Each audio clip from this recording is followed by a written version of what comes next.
Blog Talk Radio. Namaste, people of planet Earth and all throughout infinite consciousness. Welcome to Nature of Reality Radio.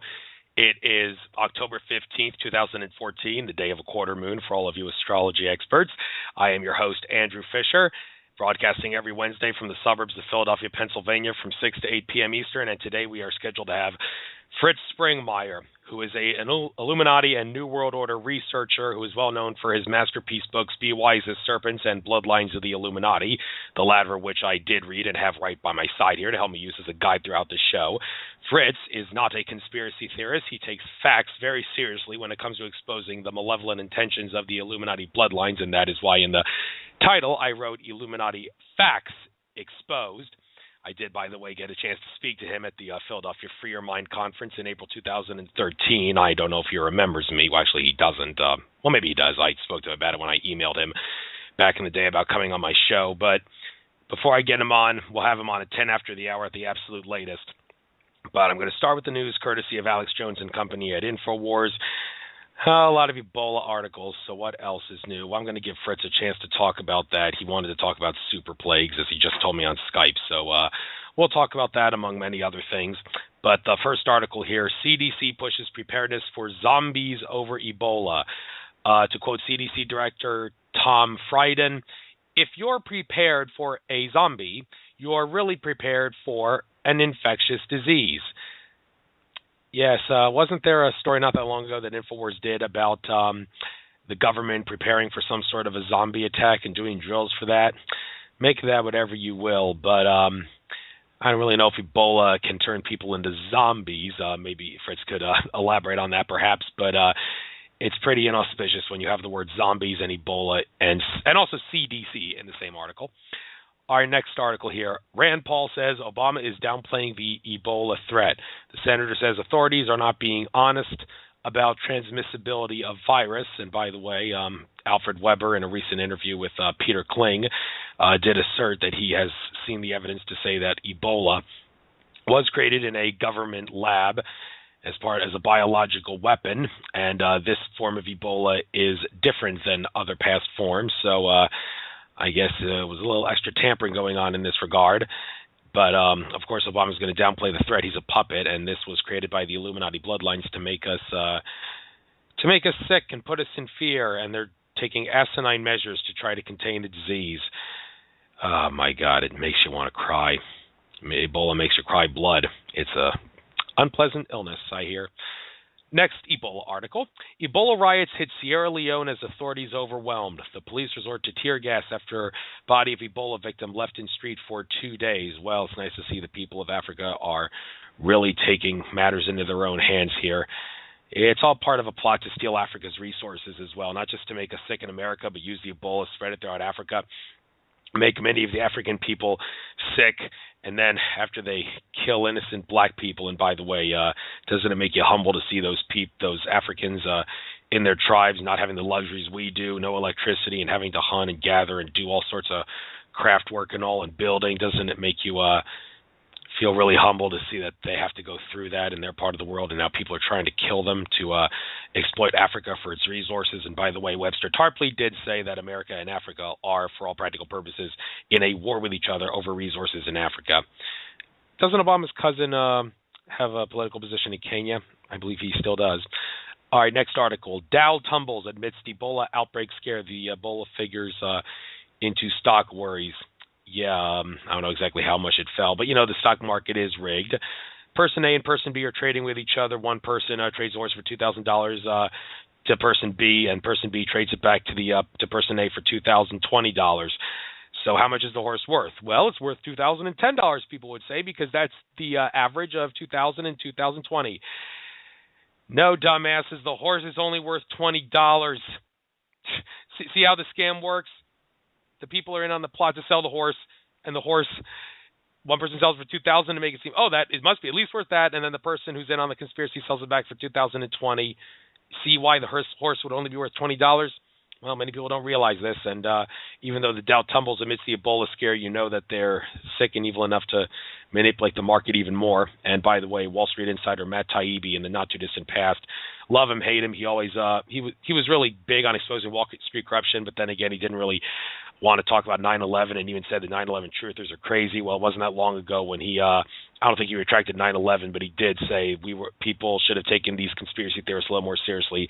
There is rigging everywhere, and it'll be interesting to see what he has to say about the Ebola outbreak causing the Dow tumble. All right, next article. Houston demands to see pastors' sermons. A chilling attempt to silence free speech. City demands religious leaders reveal communications on transgender bill. I'm sure this must be really near and dear to Fritz Springmeier's heart because he is a devout Christian, and even though I am not, I do have the utmost respect for freedom of religion, and I realize that being able to choose your religion is key to a free society. And we're supposed to have separation of church and state, and this is obviously not separation of church and state. Pastors, refuse to show your sermons, will you? All right, next article. Obama cancels trips, calls for emergency meeting on Ebola. The Obama administration is apparently now taking Ebola seriously. Oh, so maybe Rand Paul, maybe you owe Obama an apology for saying Obama is downplaying the Ebola threat. No, he doesn't owe Obama an apology.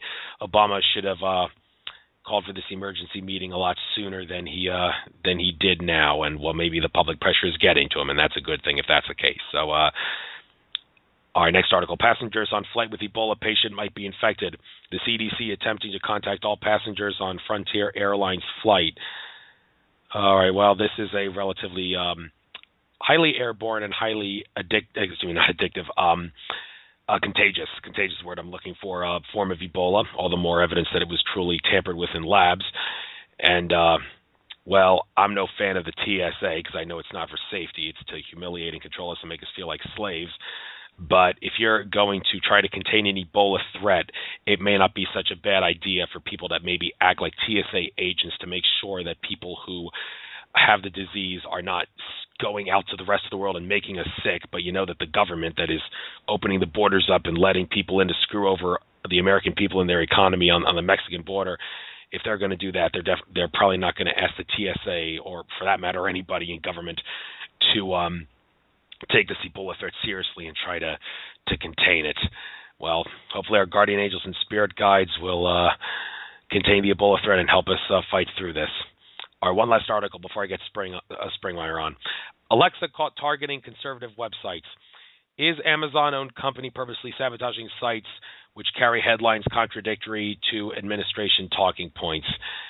Well, if you're going to talk against the administration like Jay Leno did by saying Benghazi's new slogan, don't ask, don't tell, and Jay Leno, he always wrote his own jokes, and then he loses his job unexpectedly because well, nobody knows why, but it was probably because he was exposing Obama's corruption and the Benghazi cover-up, and so now this is a similar thing where some Amazon-owned companies sabotaging sites that carry headlines contradictory to what the administration wants. We got to put a stop to this tyranny, folks. We got to put a stop to this.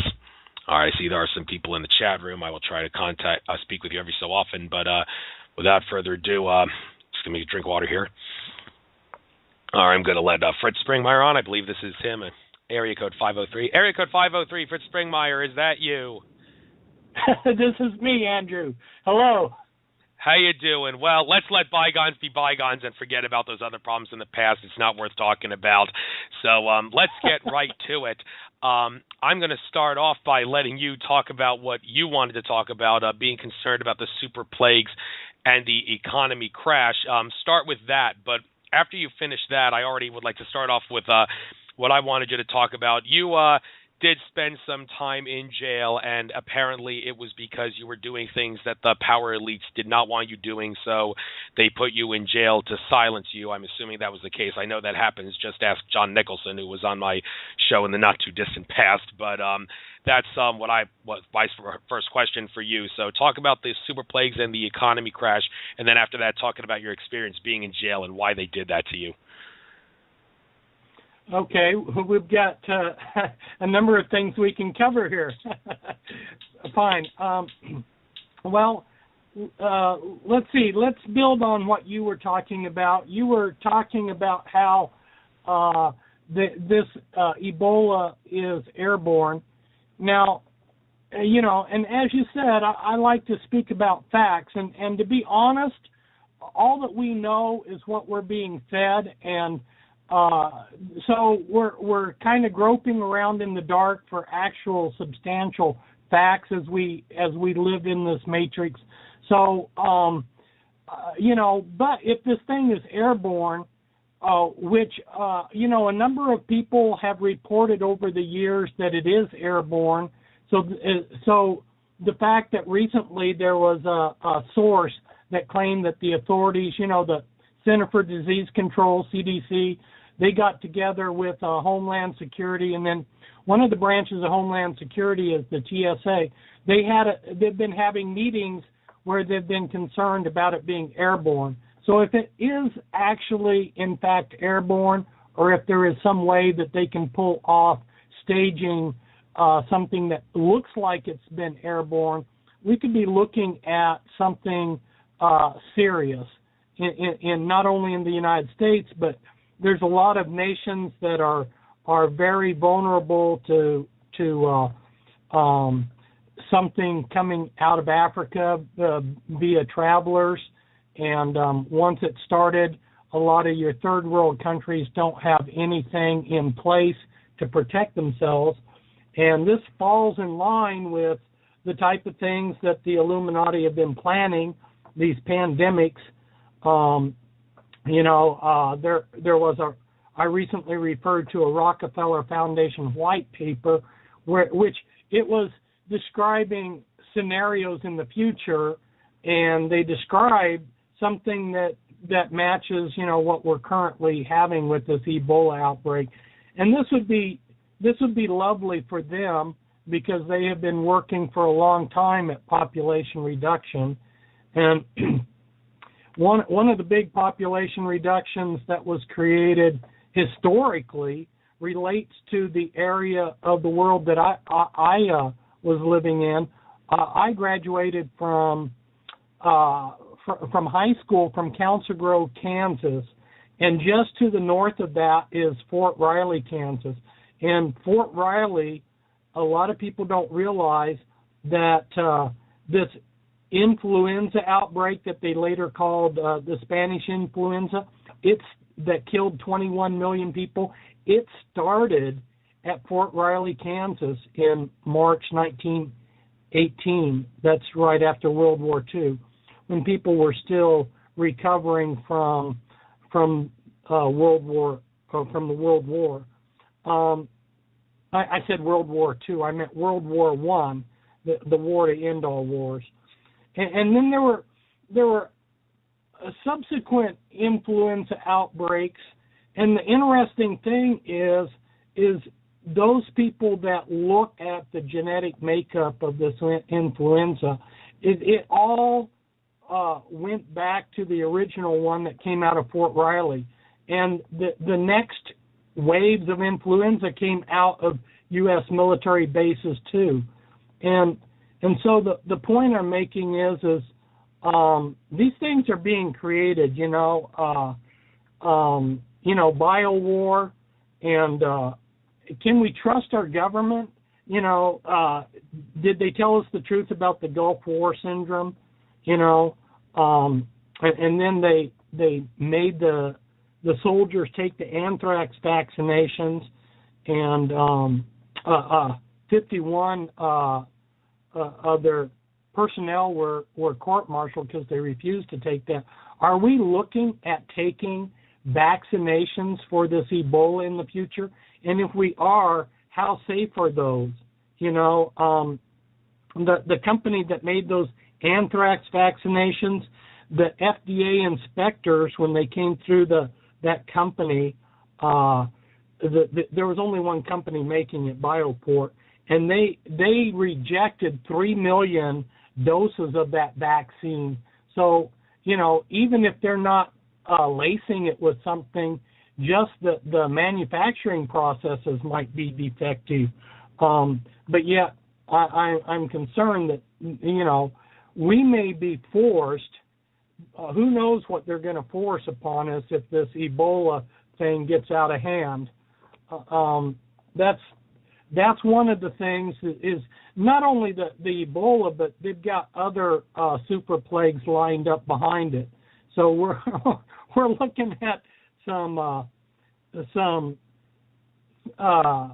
pretty powerful things hitting us.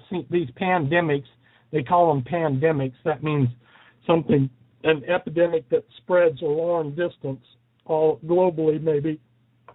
And so we really, as intelligent,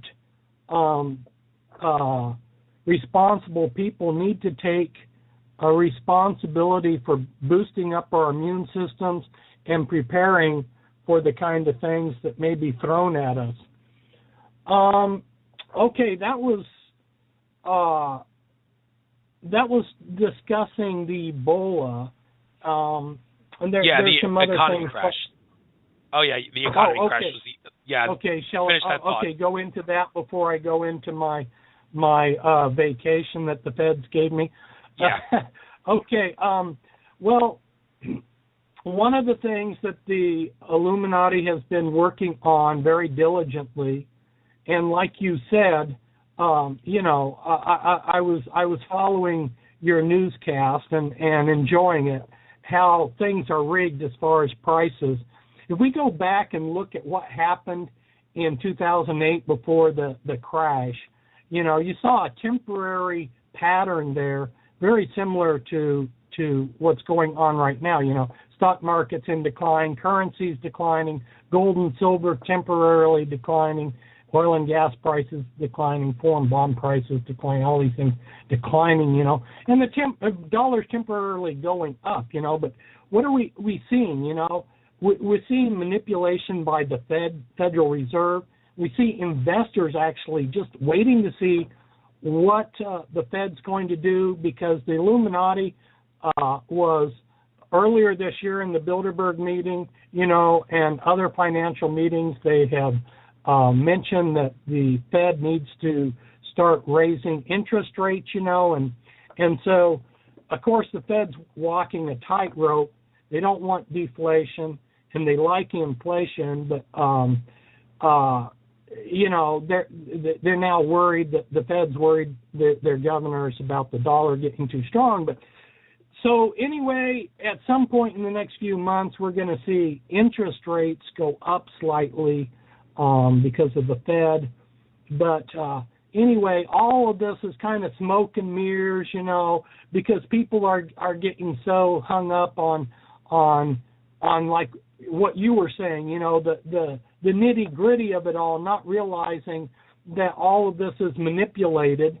And the bottom line is the U.S. dollar is an accident waiting to happen.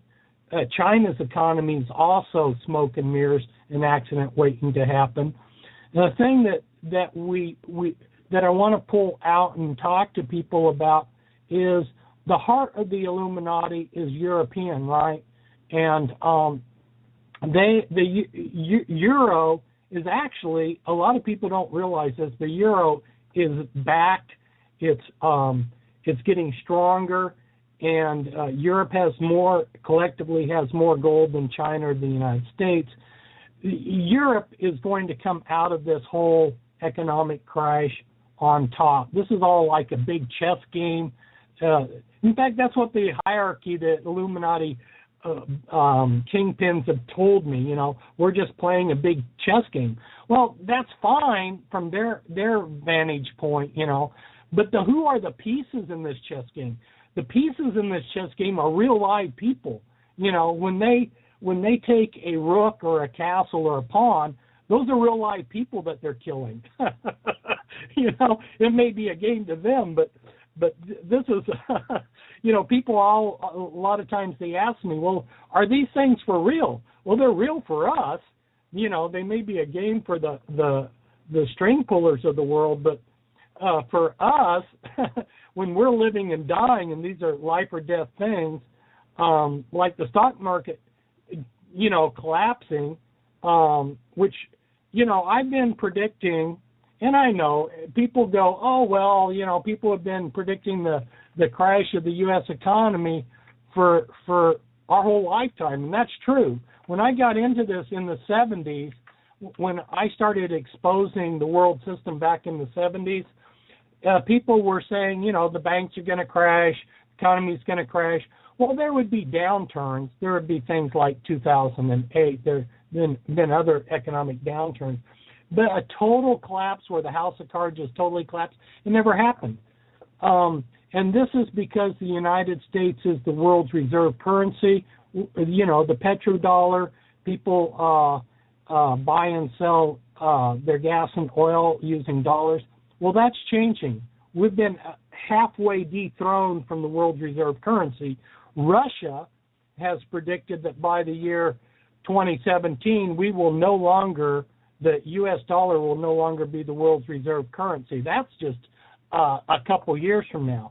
So, that prediction may well, I would not be surprised if that prediction by Putin, it doesn't come true. We're on a precipice. We're very close to losing that status. And when we lose the status as the world's reserve currency, then we will no longer be able to inflate our currency and without paying the price that other countries pay. So, that's the thing that we're dealing with. We're dealing, like you say, with a lot of myths. Like I said, the myth that China has a strong economy, the myth that the United States is not vulnerable to an attack by China.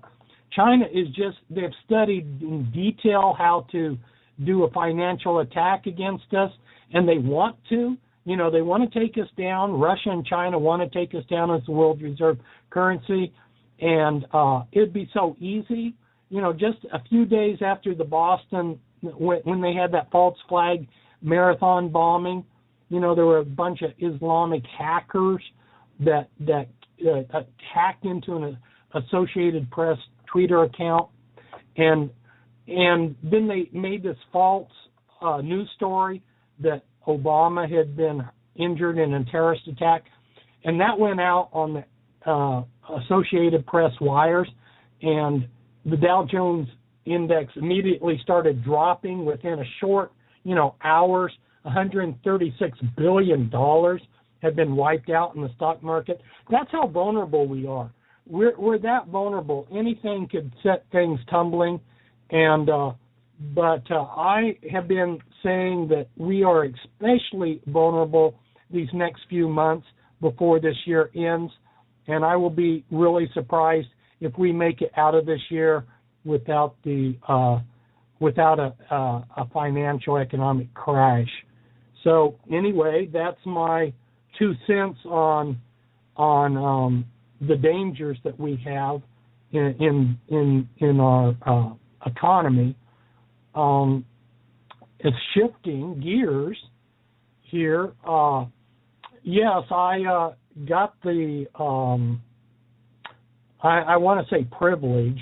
It's not really, most people would not consider it a privilege to go on an 8-year vacation in federal prison. I was set up. When federal cases happen, if they set a new precedent, they write them up, right?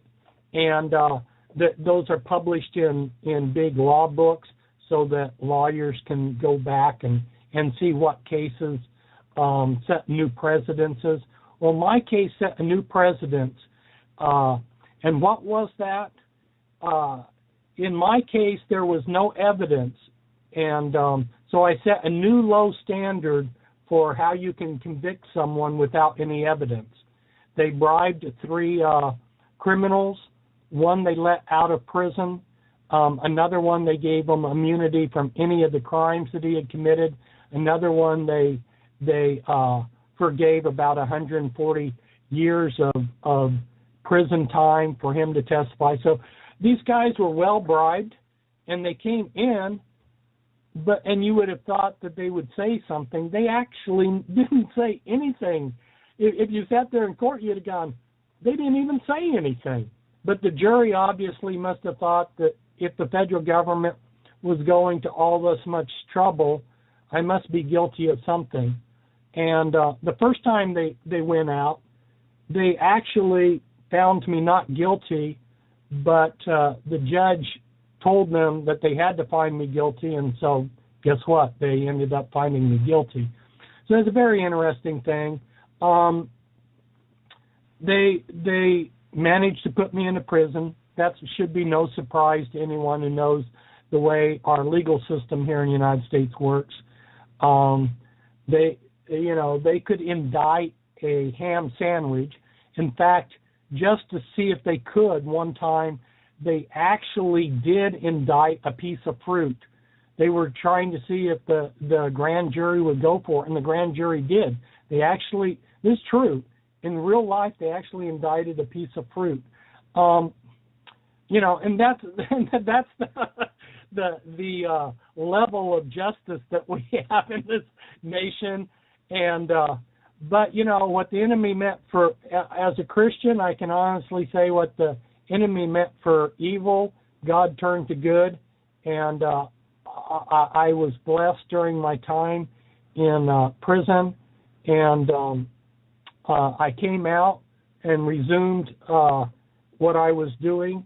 During my time in prison, interestingly, while I was tucked away in a cell and not doing much of anything, my information, because the internet, my information spread worldwide. Andrew, did you get to know me while I was in prison?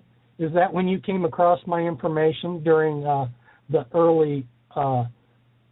No. I learned about you from Alex Jones when I saw that interview that you did with him. Not your recent one with Leanne McAdoo, but one like maybe a year and a half, couple of years ago. After that, one of the first things I did was read your book, Bloodlines of the Illuminati. But yeah, we did speak at Philadelphia Free Your Mind. I was dressed in all black that down, if you remember me. But that was me asking a couple questions. I'll probably ask you them again just for the hell of it on this show. But no, I'm not the Fisher who you think of that may have known you in prison. Oh, okay.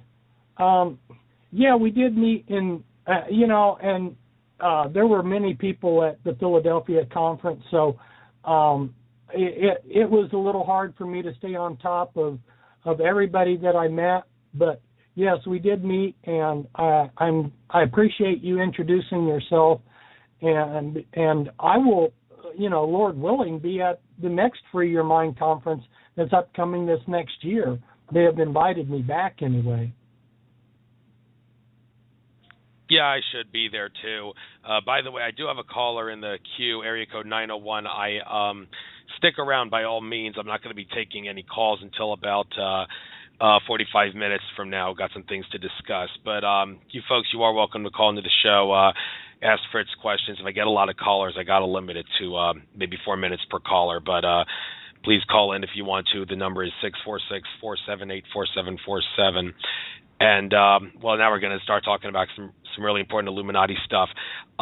You did mention in your Bloodlines of the Illuminati book, and I did ask you about this at the conference, about how your chapter on the Rockefeller family in the Bloodlines book, it should have been a lot longer, but some of the information was lost. I don't really want to get into the details of how it got lost. I mean, if it got lost because someone in the power elite structure got rid of it, then by all means let us know that. But the important thing is there were some key things about the Rockefeller family that you probably would have discussed had that information not been gotten rid of. So some of that stuff that's missing from your book, I'm going to give you the chance to expose it now. What do you have to say about the Rockefellers? Well, I don't know what specifically you have in mind, but basically these bloodlines are nasty people, and a lot of them are psychopaths at the top, and we can make the joke, the family that prays together, but we're not talking about Prays. We're talking about Preys, praise as in prey on people. One thing that I would say is the Rockefellers and the Rothschilds are two separate bloodlines. People like to get the two, describe the two as one. The Rockefellers have played a major role in controlling our government. It played a major role in controlling religion in the United States.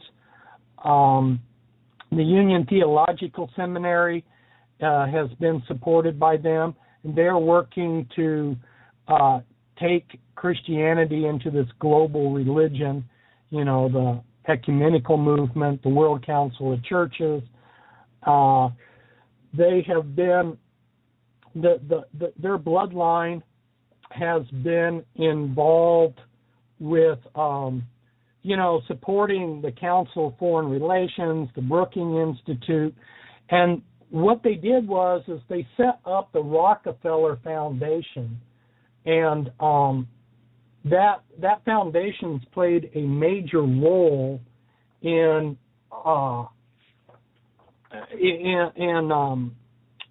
putting money into supporting things that's part of their agenda, like eugenics, and they supported Nazi eugenic programs before World War II broke out, and the Rockefeller Foundation supported Alfred Kinsey.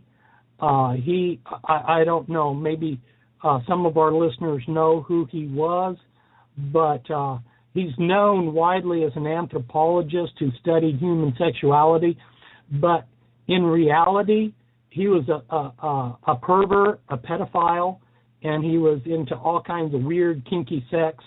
And he used his weird, kinky sex that he himself did, like being a predator with children, and then keeping track of what kind of things happened when he did pedophilia.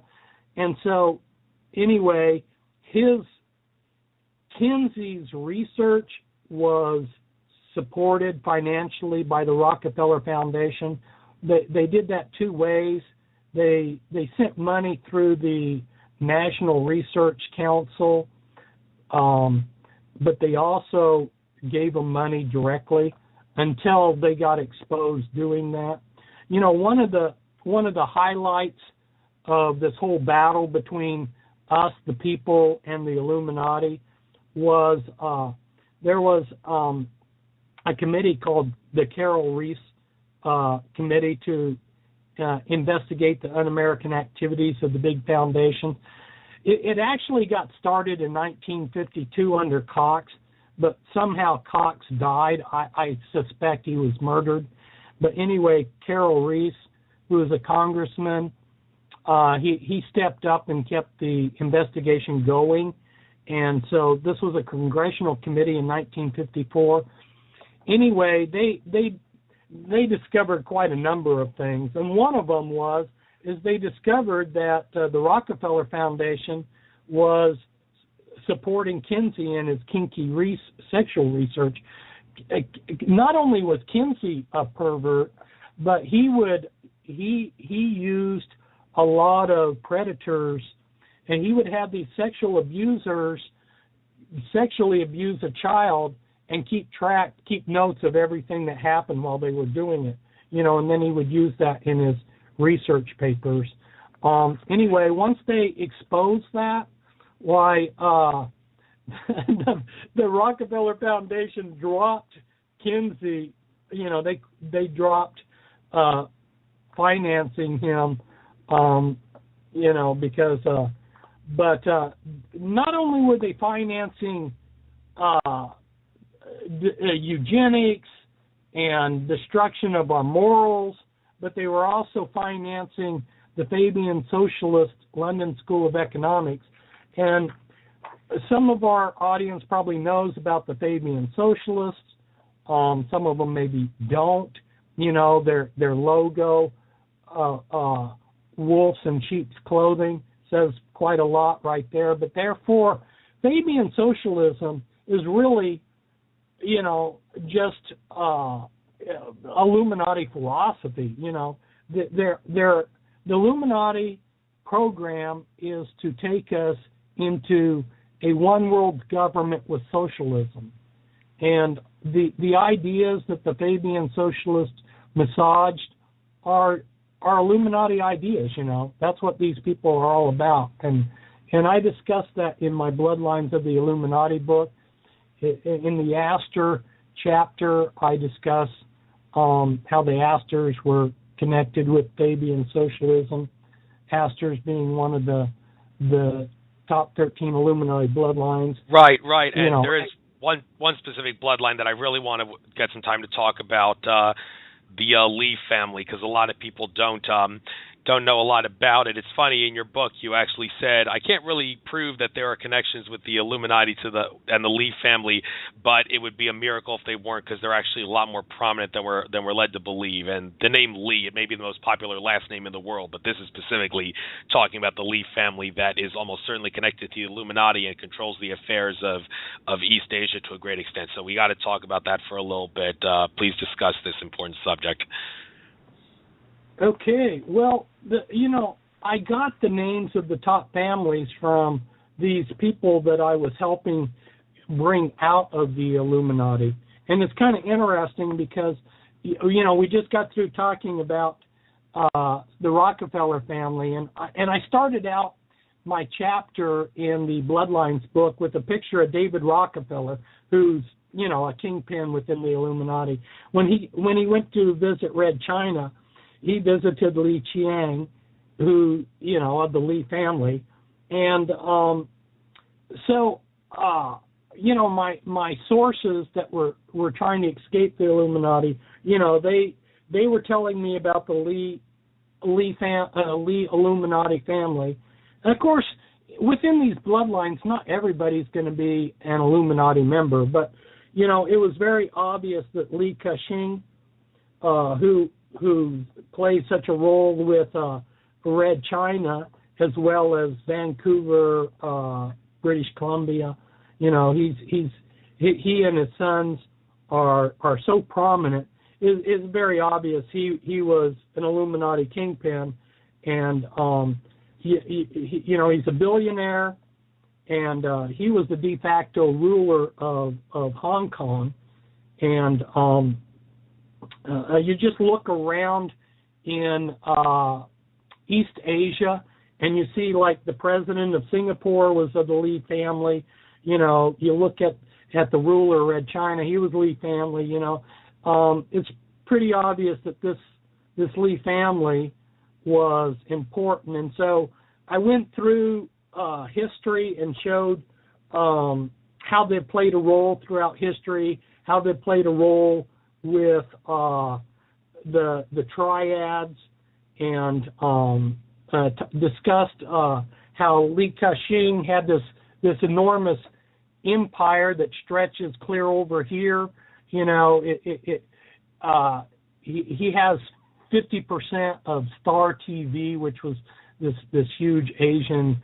In other words, we've got the Illuminati controlling the media and television in Asia. Well, that's no surprise. And controlling the drugstores and supermarkets in East Asia. Well, no surprise there either. And he has a controlling interest in Husky Oil, which those of our listeners that are from Canada will recognize Husky Oil. When I was in prison, going back, connecting it to what we were talking about earlier, I was in prison. There was actually an inmate who had been the go-between in Hawaii between the Lee Illuminati family that had representatives in Hawaii and the mafia. One of the things that, and it's an amazing thing, these Illuminati bloodlines, they have more money than they need. They control the methods of how wealth is created, how money is created. They're the stockholders of the Federal Reserve, blah, blah, blah. And yet they can't keep their hands out of doing all of these criminal activities, So he was the go-between between the mafia in Hawaii and the Lee Illuminati family. And since he was already in prison, he didn't care. He sat down and I took out legal yellow notepad, and I made lots of notes, people, dates, blah, blah, blah, of what he had experienced, being the go-between between the Illuminati and the Mafia. And then it wasn't but a short time after that one of the guards came into my room, confiscated that, and threw it away. So I lost all those notes, but, I know what the bottom line was. The bottom line was the organized crime and the Lee Illuminati family were working together, which, I discussed some of that within the Bloodlines of the Illuminati book. Yeah, and in your book, there is also a inauspicious family tree showing how, I believe it's 23 presidents are related. I'm looking at it right. Yeah, it's actually 25 American presidents are related, although some other people, among them David Icke, have said that it's possible to show that all the presidents are related. You would just need a much bigger book to create a much bigger family tree to show that. I don't know if you can confirm or deny that that is true, but and the 13th Merovingian bloodline, which also contains the British royal family bloodline, is the one that the presidents are related to. So I think we better talk about this. And yeah, just for the hell of it, can you maybe perhaps say all presidents are related? I know that he said that. I haven't actually seen the actual the genealogy research that I had done showed what you see there, which I thought was pretty outstanding in itself. And then he's taken it. Well, actually, to interrupt my train of thought, there's actually a few more genealogy charts in the Bloodlines book, and one of them shows how 17 presidents go back to Edward I Longshanks. In the movie Braveheart, the evil English king, a lot of our presidents are related to them. And then there's another genealogy chart showing how they're related to Merovingians. So yeah, there was more genealogy charts than the one you're referring to. So yeah, I did trace a wider thing than just 25. So yeah, from that standpoint, it's the possibility is there. I just haven't specifically seen the connections charted out. But it's a distinct possibility, and that Merovingian dynasty is very important. That William Van Dyne, who's head of Illuminati right now, not only did his ancestors marry into Weishaupt's lineage, but they also, I have the genealogy of showing them tying back into the Merovingian. So this Merovingian bloodline is very important.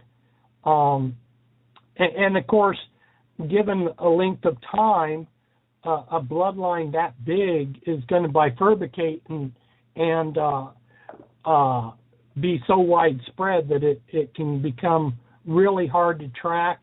And then one of the things that they do is just like with our president right now, they do a lot of covering up of just who are these people.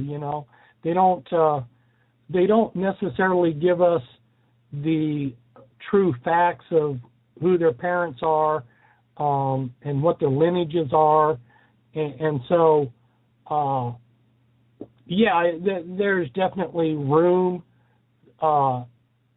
there for what David Icke says. I just can't confirm it as a fact. All right, that's understandable. Maybe in due time the research and the proof will come to you. But the important thing is it shows that our presidents are not elected. They are selected by bloodline, and yeah, that implies voter fraud is going on. Just ask Ron Paul. But some other things I want to discuss. Actually, one quick point. I'm really interested in this. I don't remember the section of the book I read this in, and I can't even find anything in the index to find it. But I do remember you saying something about how either the editor or the publisher of Eric von Daniken's books has connections to the Illuminati bloodlines. Now, I'm not suggesting Von Daniken is in on any conspiracy. I'm thinking maybe they just put someone to work for him in a position of power to make sure that he doesn't talk about extraterrestrial stuff that the powers that be don't want revealed. I know extraterrestrials is not something you like getting into, but this is still significant, I believe, because Von Daniken, a household name in the world of ET research. Can you maybe remember which bloodline family has a publisher or editor of his books? Wow. There's oftentimes things that I just don't keep track of, and that was so many years ago.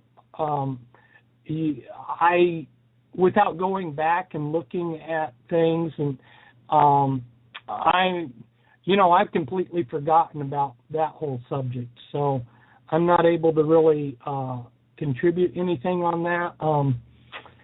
That whole subject of flying saucers and UFOs, the elite have been manipulating all angles to it, controlling all sides of it, throwing in disinformation, muddying the waters every which way. Definitely an important subject. I think a subject that we're going to see more come out on in the future. But to your specific question, I can't answer.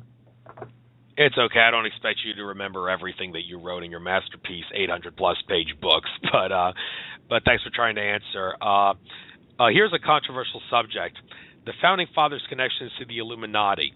You talked about how in your book that Benjamin Franklin, who was, by the way, an agent of the British king, and also Thomas Jefferson were both Satanists, as evidenced by they were members of the Hellfire Club. And a lot of people would say, well, if the Founding Fathers were really bad, like slave owners and Satanists and all that, like David Icke, I love the guy, but sometimes he demonizes the Founding Fathers. It does bother me a little bit that he does that. But one reason the powers that be don't expose the dirty secrets of the Founding Fathers is because it would be egg in their face if they did, because in the process of doing that, they would expose the secrets of the Illuminati, because the Founding Fathers were Freemasons. But I have no doubt the Founding Fathers had good intentions, yet I can see they had some flaws in the sense that, well, Franklin and Jefferson were Satanists. So why don't you expose some of the dirty secrets of the Founding Fathers? And again, don't feel bad. The important thing is we get to expose the Illuminati secrets by doing this. That's what's important. Wow, this is a subject that can draw some heat to me, because I know that Americans are very proud of the founding of this country. A lot of times you have different groups that are involved in a project that have different underlying reasons for why they do things. There's a lot of myths about the American Revolution, and when I was a young man, my goal was to look out there in history and see who is someone I could emulate, and then study their lives in detail, and then emulate them, because, I wanted to be the best person I could. And so there were a number of people whose lives I studied: Jesus Christ, Benjamin Franklin, Abraham Lincoln, Mahatma Gandhi. Benjamin Franklin ended up actually surprising me, and in a way kind of disappointing me, because Benjamin Franklin, he was the Postmaster General for North America. Now, the British put their top spy, the head of their spy organization, was the Postmaster General. So you know that Benjamin Franklin was more than just an American patriot. He was a very key player in the power structure.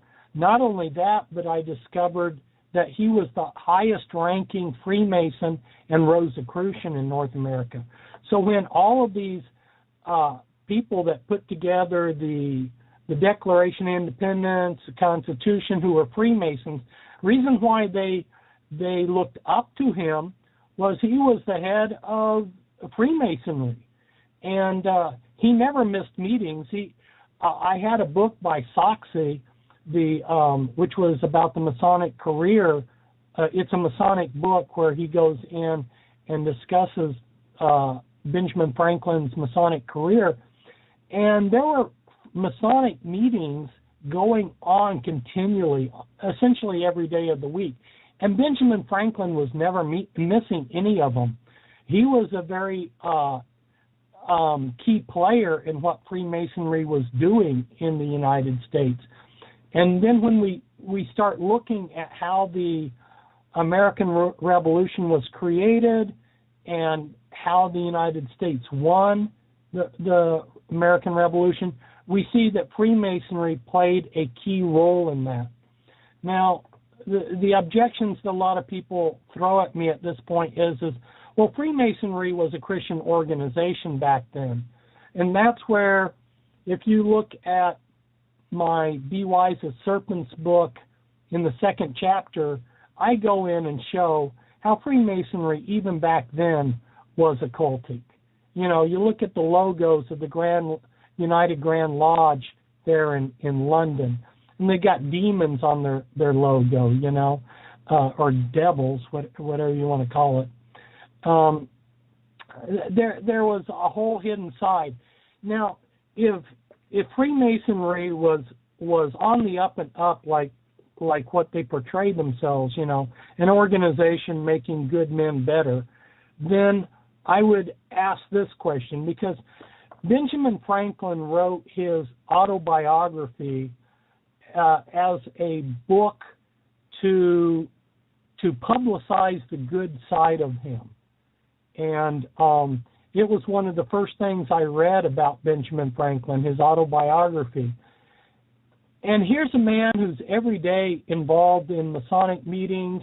He's the leader of Freemasonry, and yet in his autobiography, he never even hints of being a Freemason. If it's such an honorable organization, why was he totally secret about any affiliation to it? You see what I mean? There's a whole nother level to understand Freemasonry. There were a lot of Christian ministers that were involved in the American Revolution. There were a lot of people that fought in the American Revolution because they believed in the ideals, you know, of freedom. So, you know, there were different reasons as to why people fought. There were reasons why people didn't fight. But when I actually discuss the reality of the conflict, Americans really aren't prepared to look at it, you know, to step outside the matrix of American revolutionary mythology and look at the realities. One of the realities is that the majority of Americans were not revolutionists. There were a large share of Americans that didn't want to take part on either side. You know, you had you look at a state like Pennsylvania, which was settled by Quakers, Mennonites, Amish. None of those groups believed in war. You know, and the nation's the capital back then was Philadelphia, but you have the colony of Pennsylvania was by and large people that were conscientious objectors to war, but there were a lot of other Americans too that really didn't want to get involved. They didn't know really which side made the most sense. But then you had a lot of Americans that were loyal to their government. Americans failed to realize that back then we were a British colony. The legitimate government of the colonies was the British Crown, the King. And like even today, you have a lot of Americans that are loyal to Obama. You know, I see all these Obama stickers. You would think after all these years of Obama being president, Americans would quit supporting him. But there's still Americans that are supportive of Obama no matter what he's done. You know, so back then, about a third of the colonists were loyal to their legitimate government. That's that's very typical of the way a lot of people are, They believe in respecting authority. During World War II. Yeah, it's one of the reasons we're in this prison planet matrix, because people will be sheep-like. I understand sheeple is a derogatory term, but hey, it's a commonly used term and it gets the point across. So sometimes you just gotta wake people up out of their trance and make them stop being apathetic. But carry on with your thought. I just wanted to say that for the sake of waking up humanity. Yeah, exactly. The majority of Americans in the largest city of the colonies, which is New York City, were pro-king. They were Tories, what was called Tories. But another way of saying Tory would just be people that respected the legitimate government. And when the British Army moved into South Carolina, a large share of their troops were actually raised from the Loyalists in the Carolinas. So it was a very vicious civil war down in North Carolina and South Carolina between those that were, Loyalists and those that were rebels. So if we go back and we look at what really happened and you have to get beyond the myths, there's the myths like, George Washington chopped down a cherry tree, or he couldn't tell a lie, the Betsy Ross flag. I started trying to get beyond, because I'm a historian, I was getting beyond all of the myths that people so casually buy into. And if you start looking at what's called the Boston Tea Party, if you had gone and let's say you could take a time machine and you would drop back in time and was visiting George Washington's army, like at Valley Forge or any other time that they were campaigning, and you were to mention, the Boston Tea Party, you would have gotten stares. Nobody would have known what in the heck you were talking about. The Boston Tea Party was not a big patriotic act that caused the colonists to rise up against the king. It was actually a criminal act done by Freemasons, and what actually had happened is the British Crown had lowered the cost of legitimate tea, and the Masonic lodges had been doing criminal activity by smuggling in tea, which was breaking the Crown's monopoly. And the tea that they smuggled in, they sold cheaper than what was brought in legitimately. So when the British Crown reduced taxes on legitimate tea, it made the price of legal tea more competitive to theirs. And so in order to maintain their smuggling operation, they hired some lowlifes, and with these lowlifes that they hired, as well as members of the Green Dragon Lodge, they went down and they threw over into the port, they threw over what would be millions of dollars worth of legitimate cargo. It was a criminal act. It wasn't a patriotic act. And not only did this happen in Boston, but there were ports all down the Atlantic seaboard where they also did the similar thing. They planned these in Masonic lodges. But common Americans living back then did not identify that as a patriotic act. And so this whole Tea Party name is it amuses me because they don't even know what they named themselves after. But you can look at the lodge meeting records, and they adjourned the Green Dragon Lodge. It's even written in their minutes. They adjourned it so that they could plan and carry out this criminal activity. And then what surprises me is the tea that was thrown overboard was from the British East India Company, right? Which, is one of these Illuminati bloodlines. These elite bloodlines were behind the British East India Company, which connects in with all of the New World Order stuff and blah blah blah.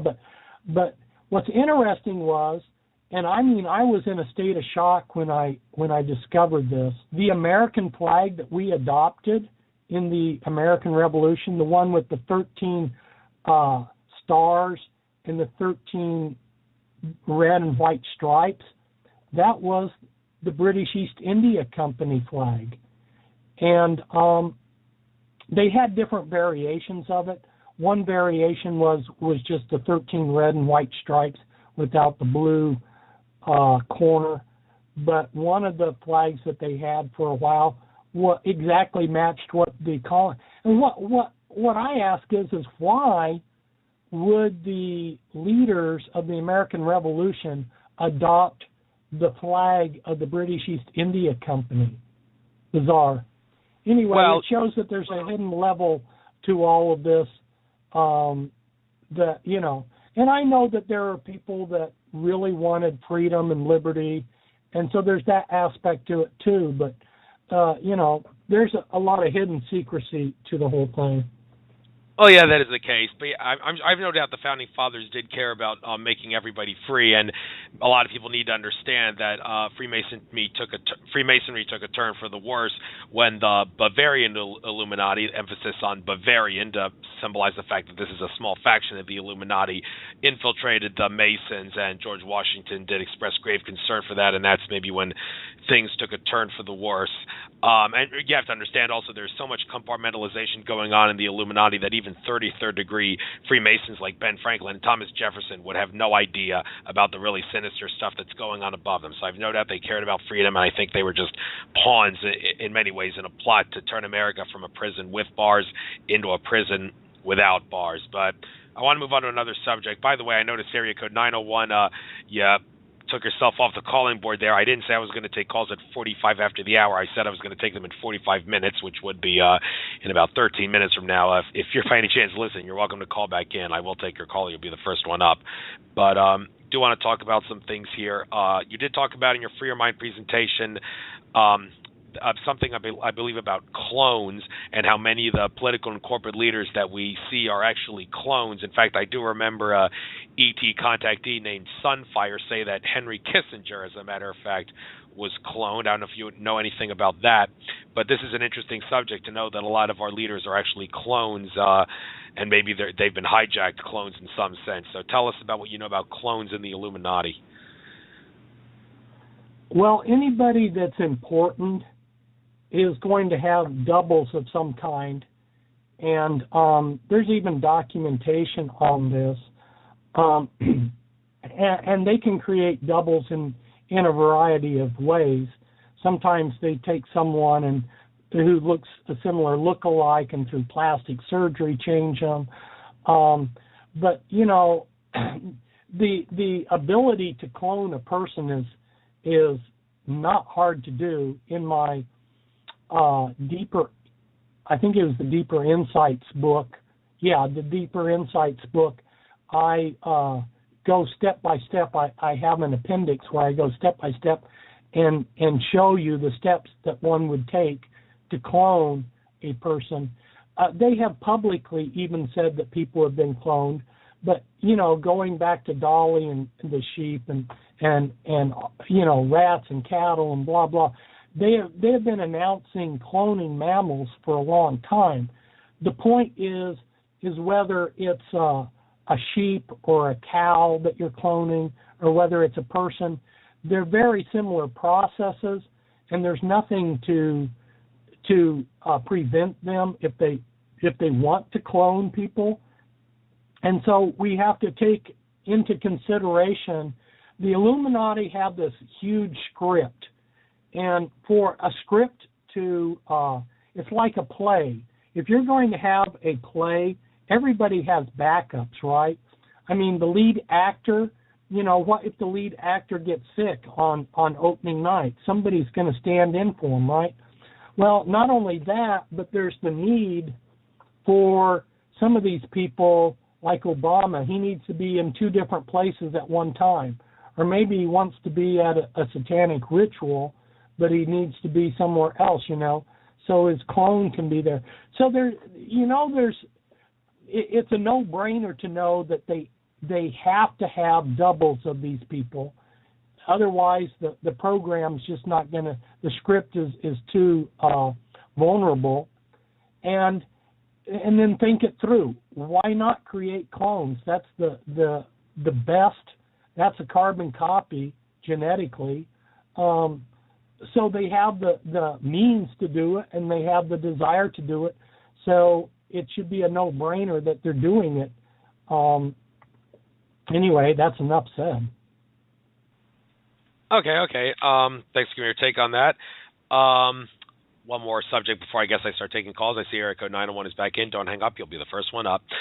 In your recent InfoWars interview with Leanne McAdoo, you mentioned the whole thing about Robin Williams. Now, a lot of people say whether or not Robin Williams was killed as part of a conspiracy is not important, so let's not go there. Even Akashic Records leader Andrew Bartzis, who can answer almost any question under the sun, said, I don't want to talk about whether or not Robin Williams' death was a conspiracy. But you know what? We're going to talk about it anyway, because that's among many things we talk on this show. You did say that something about how people in Hollywood, they can be put under mind control, and it's possible that if they see that a celebrity is no longer of any usefulness to the Illuminati, they will put them under some mind control form that will cause them to kill themselves. And not that that happened to Robin Williams, but there is some evidence to point to that. And then after you talk about this specific thing, after we take the call, just so you know, I'd like to talk about mind control for a little bit. So touch on this Robin Williams thing. Okay, well, some of our listeners may be aware of trauma-based mind control. Some of them may not be. It's the ability to create multiple personality disorder and to mind control with a very, very severe type of programming. They program the different alters, the different personalities of these people, and a large share of the Hollywood actors are under this type of mind control.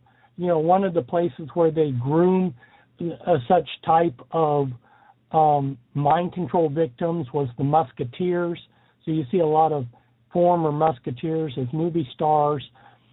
So one of the in trying to bring people out of the Illuminati, I had to get involved with the trauma-based mind control, the total mind control of the Illuminati, and I ended up writing 3 books on it. I wrote the Illuminati formula used to create an undetectable, total mind-controlled slave. I call that the formula book for short. And then its sequel, Deeper Insight. So people can go to mypintracks.com, which is my website, if they want more information on this. I mean, it's a very big subject, and obviously I can only just briefly touch on it here. But one of the things about this mind control, it's standard that they train or they program the suicide alters to slit their wrists. And so when I was hearing about Robin Williams' death, there were some really bizarre things that didn't add up, about being hung from the door in a way that didn't sound realistic. But they said that he had slit his wrists. And slitting his wrist would have been a standard programming suicide. And it's very easy to trigger suicide programming in these people.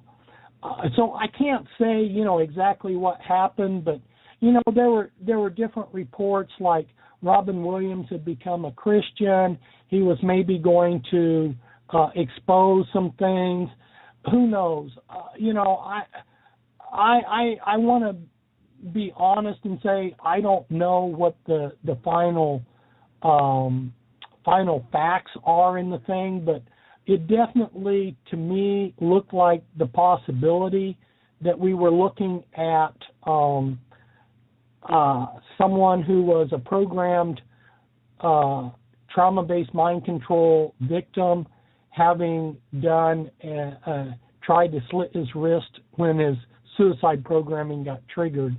And it would not surprise me if they had decided that, for whatever reasons, he was a liability, and he was going his own way, or he was going to say something that they didn't want said, and he was, there are certain stages in these people's lives where the mind control starts breaking down, and they become more aware of the control that's being done to them. So anyway, those are my thoughts on it, and I just share those as we might be looking at something. And why would that be important? Well, the reason why it would be important is a lot of things are happening right in front of us. It's like we're in this matrix, and we're seeing a lot of things happen in front of us, but we're misinterpreting them because so many people are not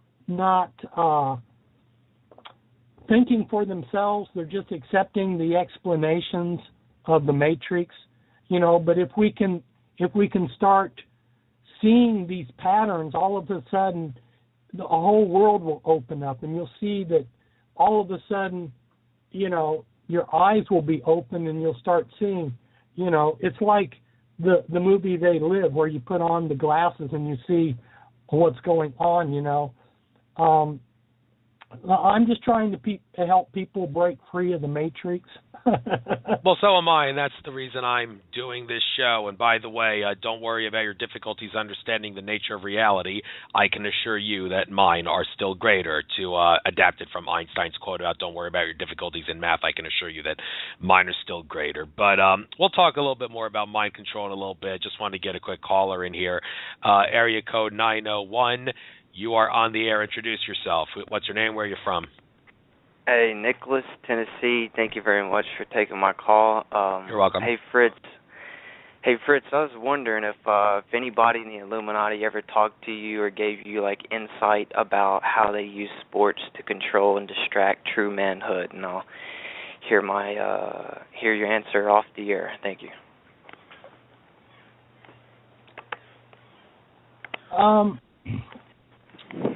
Various people that were in the Illuminati have talked about there's a lot of trauma-based mind control victims within sports like hockey and baseball and football. On a professional level, National Football, NFL level,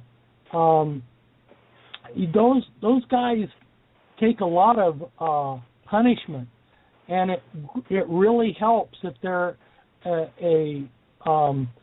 if they're someone who's mind controlled, because they can dissociate a lot of the punishment and they can stand up to it a lot better. So, they talk to me about how a lot of the people within these sports are under this trauma-based mind control. And then there's been some other people that have talked to me about how the Illuminati kingpins set up things where they can rig the gambling involved in it. It's just another one of their inside jokes that they can manipulate the games and the spreads and the bookie spreads and so forth, so that they come out making money on it. Again, you might ask yourself, why do they need more money? Well, it's just it's a nice sport for them to as the insiders to fleece the rest of us, people that think that they're going to win on betting on sports, and then these insiders who can manipulate the games because the big players are under mind control and can be tweaked a little bit to fumble the ball or make this stupid move, or the coach substitute in a play that was stupid. So they play games. They play games with the games. So there's that aspect of it. But then the other aspect of your question is this goes back to how the elite have controlled us all along, and it's the bread and circus. The Romans used the bread and circus, the gladiator fights. So football games are just a variant of gladiator sports where they can keep the people occupied while, busy. As long as they're fed and they're entertained, the elite can continue doing whatever they want to control the world. So yeah, and just want to throw one quick bit in. I would certainly like to forward you, caller, to my interview with the Fix's In author Brian Toohey. I did have him on my show, and we did not bring up the subject of athletes being mind-controlled in the sense that Fritz brought it up. I guess I'll send Brian Toohey an email about that and see what he has to say. He always responds to his emails. But just wanted to point that out, a great source for getting info on sports rigging. But Fritz, please carry on with what you were saying. Oh, yeah, there's other people that have noticed these things. I'm not the only one. I did, when I was in prison, start to write a book that I wanted to expose how the Illuminati control things, the corruption within the National Football League. But, that is, I sometimes do things that make me very unpopular. That would definitely be an easy way to make myself unpopular with Americans who love their national sports teams. And, they're entertaining. I enjoy watching the Super Bowl, but I also, watch it with a realization that this is created as entertainment, and I don't base my whole life on these games. Like so many Americans, their whole lives revolve around these games, where they really need to be pulling out and looking at reality. The reality of their family, the real life. Instead of basing their life on a game. And anyway, that's my comments there. Anything else, caller? I can give you a couple of minutes. Oh, thanks. Well, yeah, I just had another quick thought come up in my mind.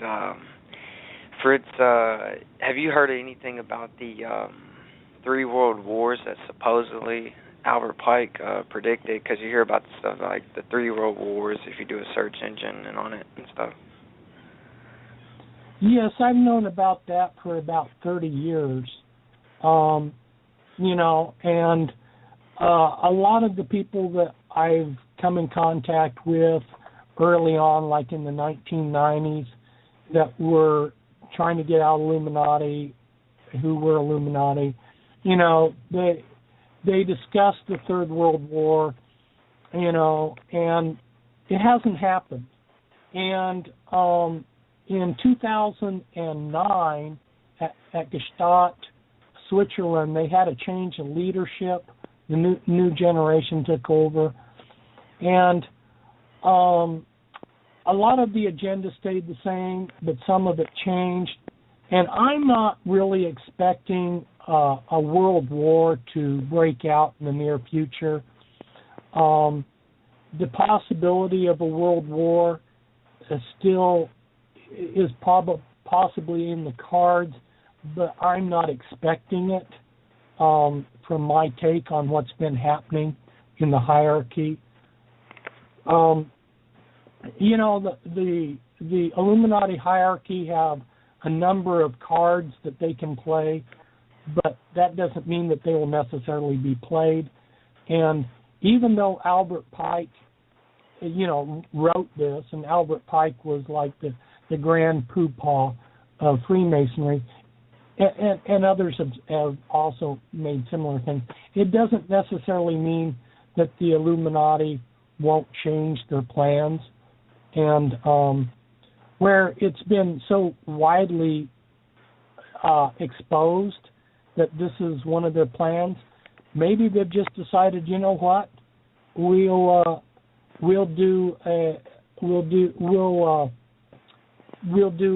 deeper deception, and we just won't do what they're expecting, you know. So the Illuminati do change their plans. It's not like it has to happen. Anyway, that's what I can share with tracking these people. Okay, thank you.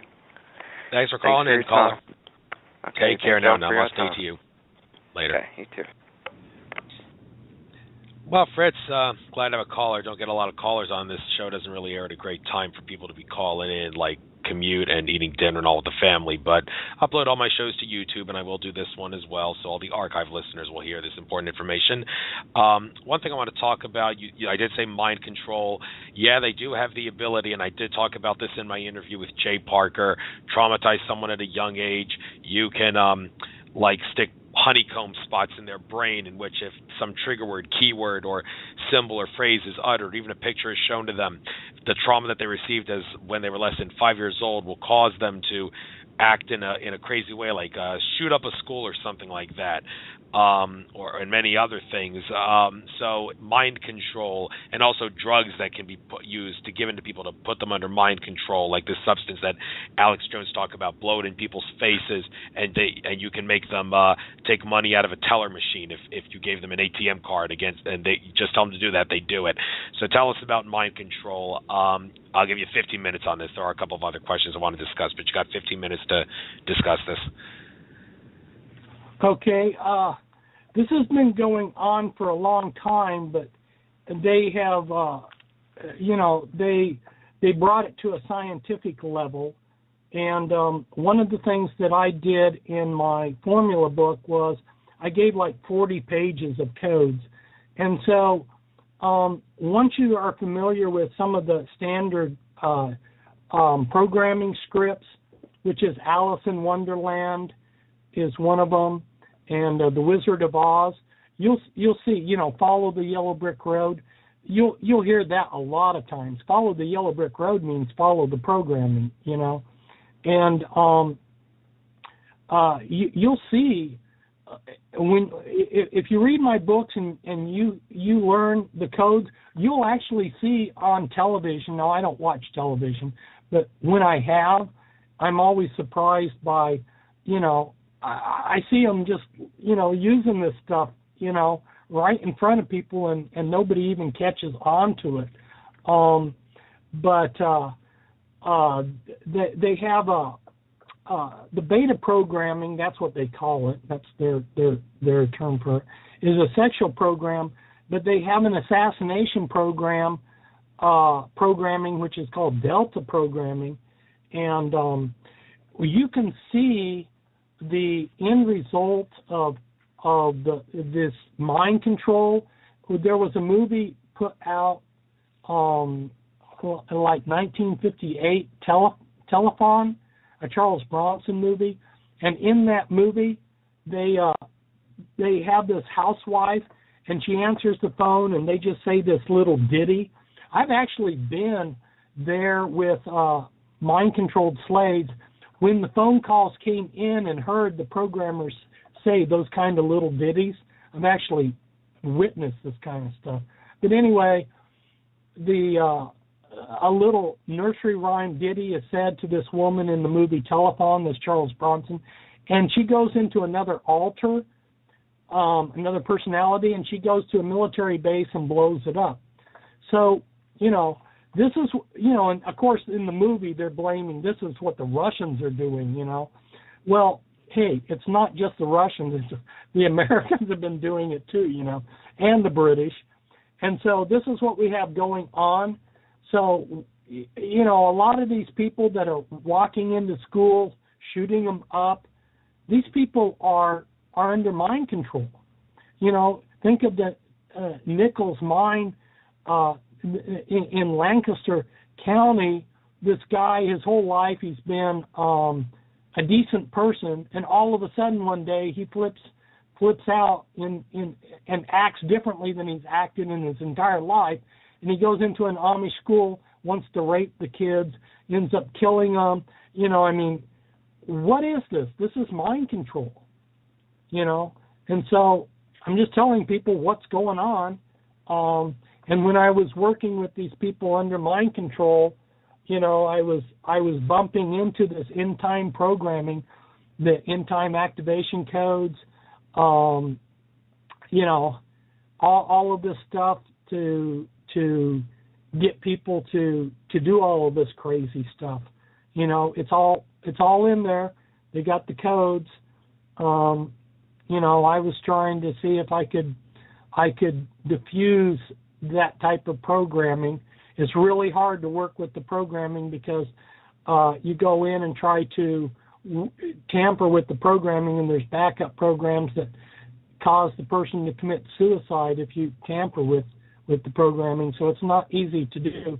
It's like diffusing a bomb or something. But anyway, yeah, that's some comments there about mind control and all the crazy stuff we see going on. Okay, any specific drugs that you can talk about that you can just give to someone and they will do what you tell them to do? Can you elaborate on that maybe? Well, these people are being controlled through codes. Oh. It's not the drugs. I mean, you know, drugs are used as part of the whole scenario of how they're programmed. They use drugs for programming, like LSD-25 is used for the suicide programming that we talked about earlier. No, they will look like they're under drugs because they'll be in a trance and they'll look druggy, but they're not really under drugs. They're under a hypnotic, deep hypnotic level.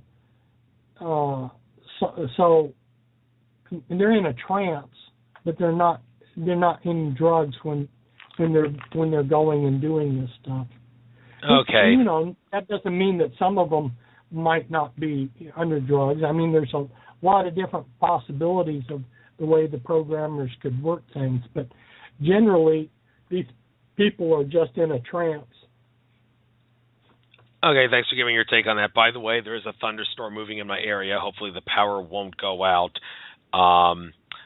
Well, let's just cross our fingers. I asked my guardian angels and spirit guides to make sure that doesn't happen. But you never know with this crazy weather we got, and HARP manipulating weather too. But don't want to talk about HARP, by the way. There is something I do want to discuss. Do have another caller in. I'll get you on after this one question I asked. This whole thing about the Illuminati bloodlines trying to take out people in the Middle East like Assad and Ahmadinejad and all the rest of them. It's an interesting fact that like most of the governments on planet Earth are actually corporations that masquerade as governments, and the few that aren't, well, they might as be corporations there, but because they're dictatorships. But it seems like they're the dictatorships that the Illuminati bloodlines don't want in power. And it kind of makes you wonder about the extent to which the Illuminati does control these dictators like Assad and Gaddafi and the guy who Mubarak, who they kicked out of Egypt. It seems kind of counterintuitive that the Illuminati would want to kick someone that they're puppeting. And it also makes you wonder, well, if these guys really are Illuminati puppets, why are they disobeying their Illuminati masters, and how are they able to get away with it? So what can you tell us about the extent to which the Illuminati bloodlines control the people in these Middle East countries, these dictators that they're trying to kick out? Well, control over world leaders comes from a number of different angles. And just take this into consideration, the IMF. And I'm not saying anything that you can't see. Even the world will back me up on this. The IMF can depose a world leader because of the financial controls that they have. They can screw a country over to where financially a leader is just ends up deposed. And the leadership of the IMF, Christina Lagarde, she's high up in the Illuminati, and her second in her right-hand person, Zhu, Dr. Zhu is a globalist from China. So right there you have one tool that if the Illuminati wants to control things, they can. Now, you look at the intelligence agencies and look at Mossad, CIA, MI6. These type, like MI6, they're in every country. You know, Mossad is in probably every country. The CIA is global too. So, and then you look at who's in charge of MI6. It's the Illuminati. Who's the string pullers in the CIA? You know, Illuminati again. You know, Alan Dulles. You know, for instance, just a very easy to see how he connects in. His brother John was married into the Rockefeller family. You know, so you look at how these connections go back, and then of course insiders giving the information of how the Illuminati sends directives to these intelligence agencies, and then these intelligence agencies have a lot of ability to manipulate things. You know, MI6 set up the Muslim Brotherhood in the 1920s, and you see the Mossad creating a lot of these bombers, these suicide bombers, which, talking about mind control, the Israeli intelligence is using this trauma-based mind control to create these suicide bombers, these Islamic suicide bombers. So this is all a script. And so you might say, well, why would someone like Gaddafi, who is against them, and definitely Gaddafi was marching to his own drummer. You know, he definitely had some things that were not in sync with the globalists. But you take when they let someone like this come into power, it's because they're working off of a script, and you have to have your bad guy. You have to have the person that everybody hates. You know, you have to have your Adolf Hitler so you can have your World War II. You know, you have to have your Putin so we can have this conflict over there in the Ukraine. So it's controlled conflict. And so on one level it's very real, but on the highest level, there's this subtle manipulation to allow these bad boys to be coming into power to create these controlled conflicts. So when they want to take them out, they do. You know, I mean, look how easily they took out Gaddafi. And Gaddafi was pretty popular with the rank and file Libyans. You know, people in America don't know the kind of things that Gaddafi did for his people. A woman was paid to have a child, and then when that child got of age to go to school, that child was paid a salary to go to school. You know, he was trying to do things to actually help his people. He wasn't trying to, like some of these rulers, aggrandize himself and loot all of the wealth of the country, but he was actually giving some of the wealth from the oil money back to the people. For instance, he had a program where every family in Libya was given a blue Toyota pickup. You know, I haven't seen the U.S. government giving everybody a pickup. That would be nice if they did. I could use a pickup truck. So Gaddafi was not hated by the rank and file Libyan.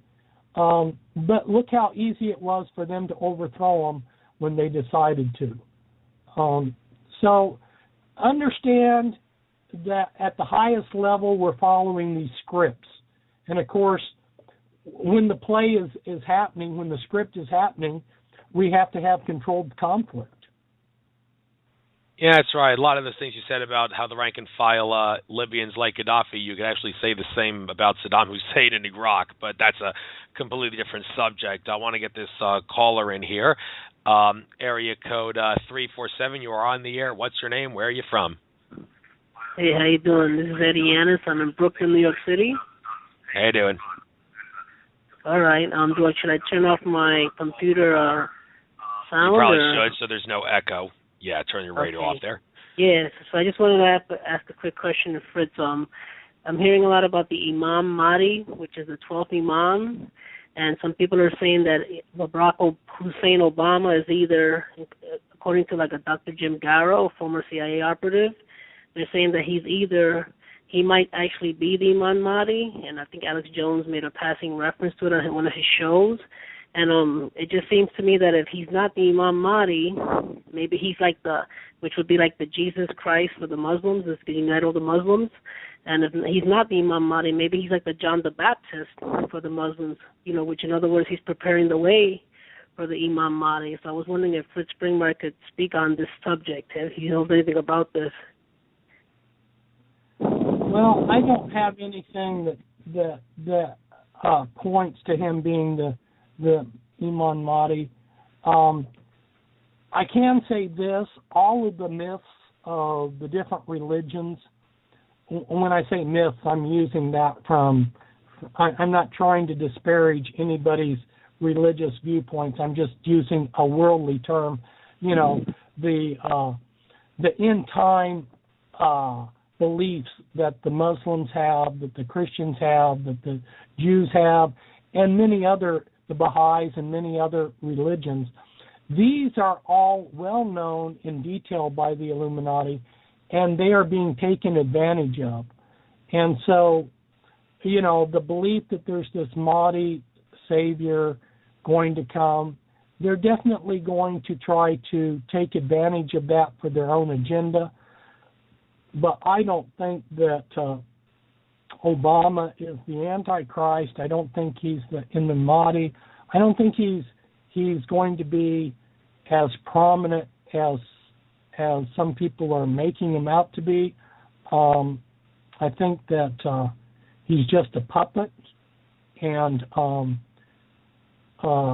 he follows when he's given an instruction.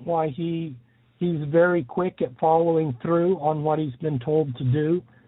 But he's not a string puller. He's a puppet. Oh, because I know that. Just a quick thing there. In my interview with Alfred Weber in the final 10 minutes or so that we quickly did discuss Obama, he did say something about Obama is supposed to be made, and the Vatican would do this to fulfill Christian prophecy, make him the Obama, which is a subliminal term in some sense for some hot spot on a trinity of sorts, and I believe the Queen of England, Queen Elizabeth, would be another part of that trinity, and I don't know who the other part would be, but I just wanted to throw that out quickly in my interview with Alfred Weber if you want to check that out. But caller, I can give you a couple more minutes. What did you want to ask? Yeah, because I heard Dr. Jim Garrow also say that October 23rd is going to be supposedly like a new year for the Muslims, and they're saying that this specific time is when this Imam Mahdi is going to appear, or he's on the scene, but he's going to make his appearance. So I don't know if Fritz Springmeier could speak on that also. Well, the thing of it is, there's a lot of muddying of the waters, and this is going to happen, and that's going to happen, and it doesn't, and I don't anticipate that that's what's going to happen. And you have a lot of different factions within Christendom, within Islam, that have different end-time scenarios. And so, you're always getting people saying, well, this is going to happen, that's going to happen. In this particular instance, no, I don't think it's going to happen. Okay, thanks a lot. Thanks for your time. Thanks very much, caller. Take care. Call in any time. Namaste. Take care. Later. Bye. Yeah, Fritz, you mentioned about factions. By the way, we got about 18 minutes or so left on the show. There are different factions within the Illuminati, many different factions, I should say, and there's so much infighting going on in the Illuminati, which shouldn't become as too much of an astonishment because they hate us, they're going to hate each other too.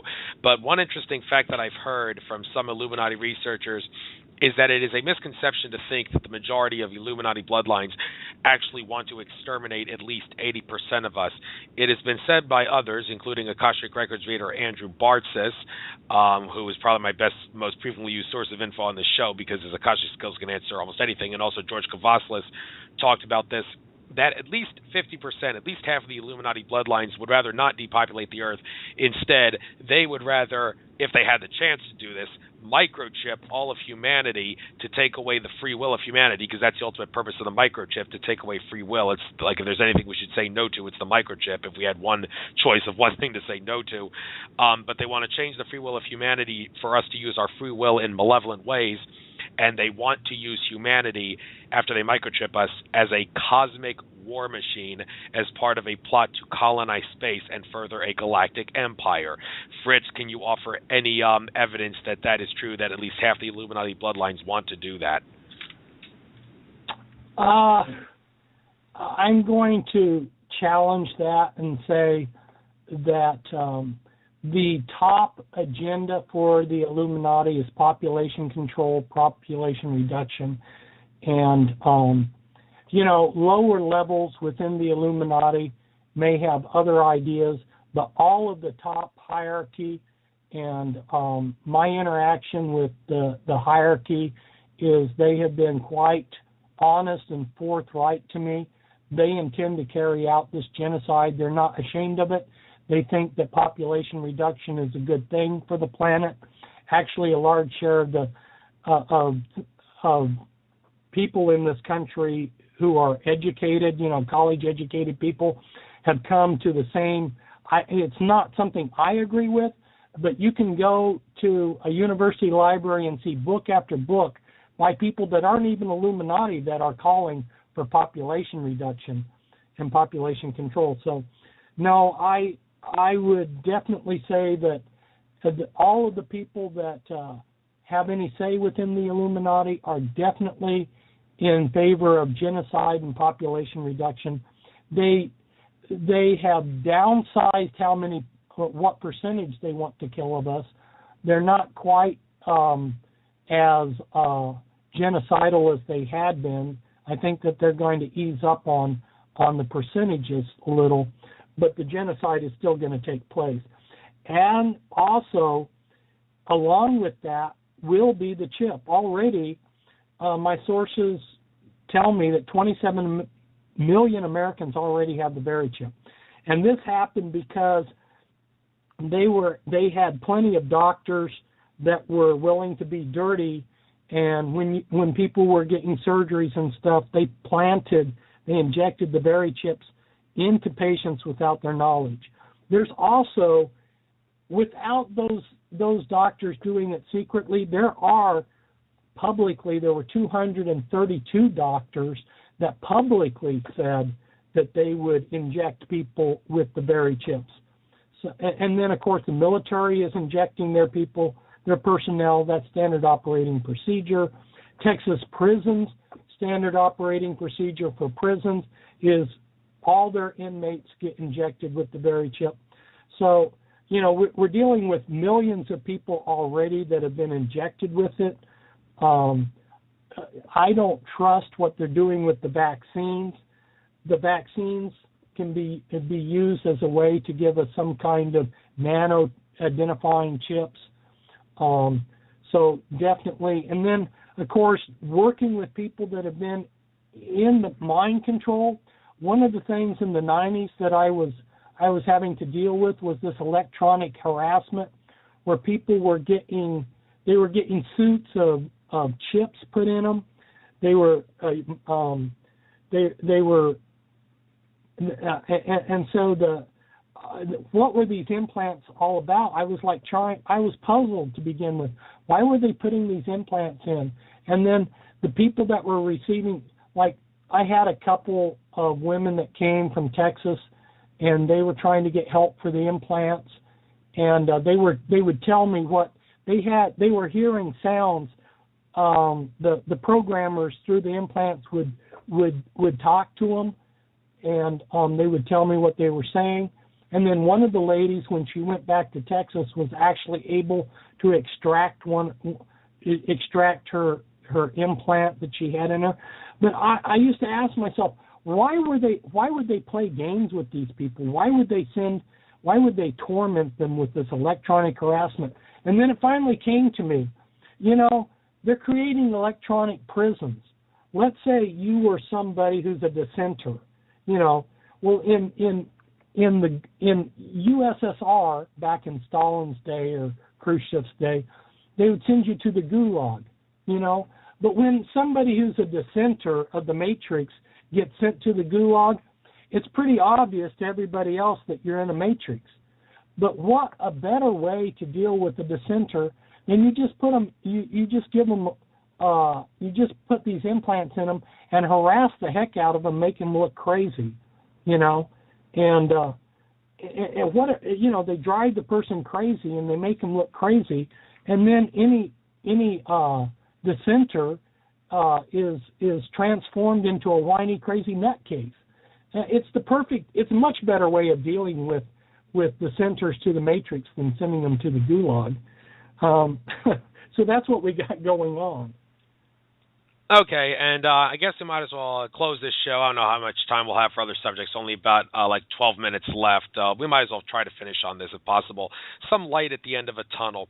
A couple of things I want to bring up here. In my interview with Winston Shrout, he talked about how from insider sources he is getting information that Drake Kent Bailey and Benjamin Fulford actually deserved a lot more credit than people gave them. They all said Bailey and Fulford are both wannabe white horses who are trying to say the humanity is going to be saved by mass arrests that were supposed to happen. Well, actually, according to Winston Shrout, he is getting reports that mass arrests within the power structure are actually happening. And I know extraterrestrials is not your thing, but I do get emails from Sheldon Neidl, ET contactee.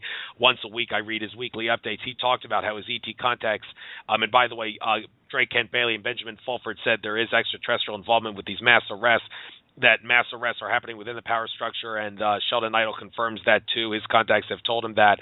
And Alfred Weber has talked about how we're supposed to have a consciousness shift around 2017, and one reason we're having it is because he claims Fukushima is a global extinction event, and we need a consciousness shift to survive it, or a global mass extinction. Well, I hate to use the word ETs because I know it's not your thing, but hey, that's what they say. They're going to prepare us for a consciousness shift, and up until that time, there are actually mass arrests going on in the power structure. So Drake and Billy and Fulford deserve more credit. Can you maybe confirm? Don't have to get into the consciousness shift stuff, but the stuff about mass arrests that are going on in the power structure. Do you know anything about that? Well, there's some of it, and as far as Benjamin Fulford, I think his heart's in the right place. With anybody else out there, I always encourage people, to look at these people and evaluate them and evaluate their information and be responsible for what you do believe and what you don't believe. But, from what I've seen of Benjamin Fulford, he's trying to, I don't know if all of his information's on track, but I definitely think that he's trying to save the world in his own way. And we definitely have, I stay away from the ET in general. I mean, sometimes I address it.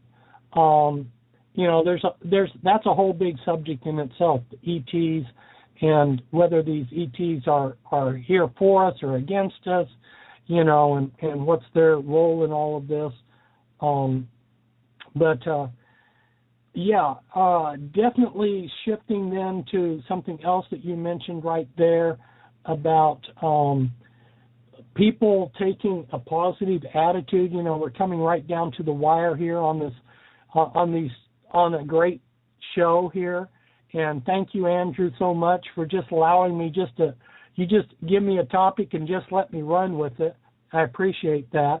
And I can see that sometimes I'm giving information that maybe is different than your understanding, but you've been patient to allow me to have my say. So thank you. I've been enjoying the show with you, and it's great that we finally got this time together. I just want to encourage people that, historically speaking, there's been plenty of instances in history where common people have been able to make a difference. I've been talking about Rosa Strasse protest, which took place in March of 1943. It started in February. The SS and the Gestapo were rounding up the last 10,000 Jews of Berlin, and about up to maybe 10,000 German housewives, women, started protesting outside of there was a building at Rosenstrasse 24, which is you can go there today, and they actually have a monument commemorating this protest. But these women were screaming. A large share of Berlin was hearing them, and they took the Nazi hierarchy totally by surprise. And what they ended up doing is they released 1,800 of these Jews that they had arrested, that they were going to send to Auschwitz. They even went and took and brought back some of the Jews that had been sent to Auschwitz, and they brought them back and released them. And some of these people actually survived the war. So the point is here was a protest that was spontaneous. It was done by women, and nobody was expecting it. And it came right at a really bad time for the Nazi hierarchy, because they had just gone through Stalingrad, and it was important for them to keep the morale of the German people up. And so instead of sending 1,000 German women to prison or shooting them, they just released all of these Jewish inmates that they were guarding, that they were going to ship. So, you can go through history, you can repeatedly see where one person or a small group of people have made a difference. And now with the internet, we're given so much power. Andrew, you're one person, but look, you've stepped up and you're doing this show, and through this show, you're reaching a lot of people with a lot of information. And so, I encourage people to embrace their inner brave heart, to not let your fears get the best of you, but to see that there's hope. There's hope, and it's not over until it's over. And we need to do what's right and stand up for what's right, and not worry about whether we're going to, in the end, win or lose. But the things that are on the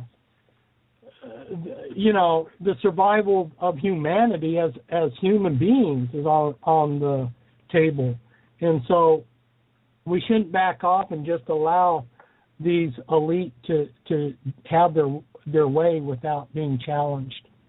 Well said, Fritz. And since we got about 4 minutes, 45 seconds approximately left, might as well close on one quick subject here. The whole idea, how can we solve this problem of maybe a little infighting going on in the truth movements? I mean, one particular area that's a big pet peeve with me in this regard is the way that certain truth movements, and by the way, the 9/11 truth movement is probably the best example of this, will not let certain people talk about certain subjects because they fear that it will discredit the truth movement. One particular good example of this is the whole subject of how on 9/11, the scientific method shows the planes had to have been holograms and a direct energy weapon had to take down the Twin Towers. But 9/11 truthers, to a great extent, don't want to talk about this because they think it would discredit the 9/11 truth movement because, as they claim, the average human will not understand against something like holographic planes and direct energy weapons. And I mean, something that you've touched on in one of your interviews with Alex Jones. He asked you, what do you think about David Icke says about the reptilians? And you said, well, I don't really want to go there. But I will say, in your book, Bloodlines of the Illuminati, in one of the sources area, like a footnote or something, you did make reference to a satanic ritual where someone claimed that they saw Baphomet, and then that entity that was Baphomet then shapeshifted into a reptilian alien. And then at that point you said, if anybody wants to look at this reptilian subject further, read David Icke's book, The Biggest Secret. Well, some people would say, don't talk about that. You're going to discredit the truth movement. Well, what do you have to say, and you got about 3 minutes and 45 seconds on this, about people who feared not talking about certain things because they think it will discredit the truth movement? Well, definitely some ways of speaking do discredit us. I mean, I'm not going to pretend that if you act crazy that people aren't going to think you're crazy. But I do believe in freedom of speech. I do believe that infighting is counterproductive. And long before I started exposing the world system, and I publicly started writing in 1990, I actually talked about the world system clear back, like I mentioned earlier, in the 70s, but I didn't start writing about it and publicly until 1990. But for a large share of my adult life, I have had as a principle, and I think everyone should adopt this, and that is, we should not stab other people in the back. We should not say anything behind somebody's back that we wouldn't say to their face. And all this infighting, what does it contribute to? You know, the elite can sit back and let the awake community destroy itself with infighting. So when you see somebody who's on our side, in our community, pointing the finger and saying, oh, he's a double agent, he's this or that, unless they're obviously working for the other side, you know, I would not go along with all of that. The infighting is not going to help us. And okay, let's take Alex Jones for example. Now, a lot of people come to me and say Alex Jones is this, and this. Well, here's my answer. If you don't want to listen to the man, don't listen to him. If you don't like Andrew Fisher, don't listen to him.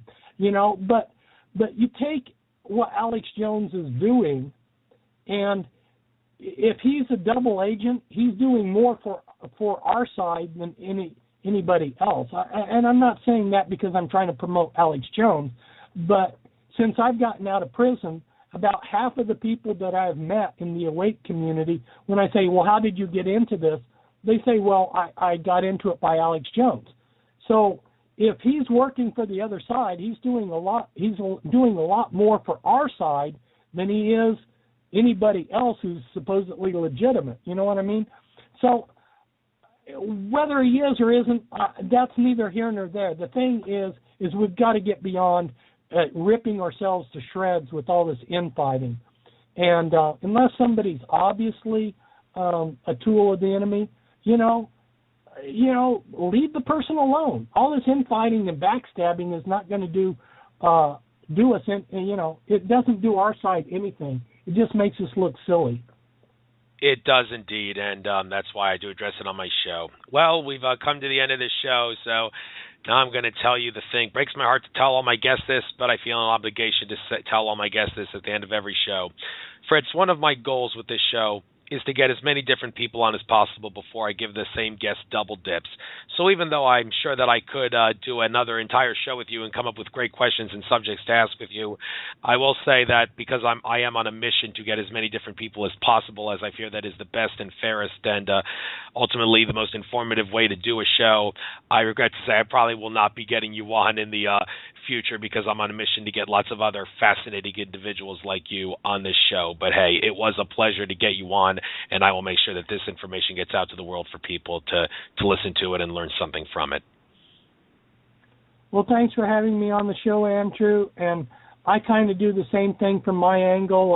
I try to spread out, to a lot of different radio shows. And I appreciate your patience in getting me on. I'm glad we finally did a show together. and hope we get to see each other in person again. I'll be at the Free Your Mind conference in Philly when it does show, if you're going to be there, so you'll see me there, if you are there. Great. All right. Take care, Fritz. Later. Okay. Later. Thanks.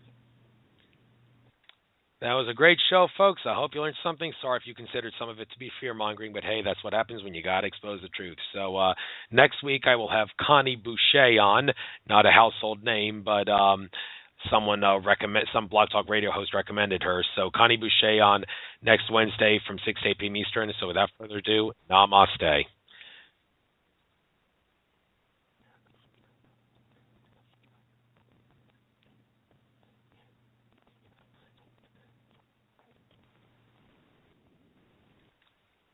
The Ebola outbreak causing the Dow tumble. All right, next article. Houston demands to see pastors' sermons. A chilling attempt to silence free speech. City demands religious leaders reveal communications on transgender bill. I'm sure this must be really near and dear to Fritz Springmeier's heart because he is a devout Christian, and even though I am not, I do have the utmost respect for freedom of religion, and I realize that being able to choose your religion is key to a free society. And we're supposed to have separation of church and state, and this is obviously not separation of church and state. Pastors, refuse to show your sermons, will you? Our next article, Obama cancels trips, calls for emergency meeting on Ebola. The Obama administration is apparently now taking Ebola seriously. Oh, so maybe Rand Paul, maybe you owe Obama an apology for saying Obama is downplaying the Ebola threat. No, he doesn't owe Obama an apology. Obama should have called for this emergency meeting a lot sooner than he did now, and well, maybe the public pressure is getting to him, and that's a good thing if that's the case. So, our next article: passengers on flight with Ebola patient might be infected. The CDC attempting to contact all passengers on Frontier Airlines flight. All right, well, this is a relatively highly airborne and highly contagious word I'm looking for, form of Ebola, all the more evidence that it was truly tampered with in labs. And, well, I'm no fan of the TSA because I know it's not for safety. It's to humiliate and control us and make us feel like slaves. But if you're going to try to contain an Ebola threat, it may not be such a bad idea for people that maybe act like TSA agents to make sure that people who have the disease are not going out to the rest of the world and making us sick, but you know that the government that is opening the borders up and letting people in to screw over the American people and their economy on the Mexican border, if they're going to do that, they're probably not going to ask the TSA or, for that matter, anybody in government to take this Ebola threat seriously and try to contain it. Well, hopefully our guardian angels and spirit guides will contain the Ebola threat and help us fight through this. All right, one last article before I get Springmeier on. Alexa caught targeting conservative websites. Is Amazon-owned company purposely sabotaging sites which carry headlines contradictory to administration talking points?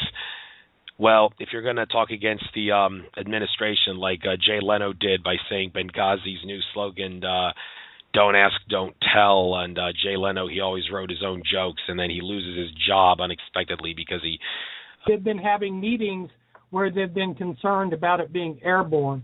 So if it is actually, in fact, airborne, or if there is some way that they can pull off staging something that looks like it's been airborne, we could be looking at something serious in not only in the United States, but there's a lot of nations that are very vulnerable to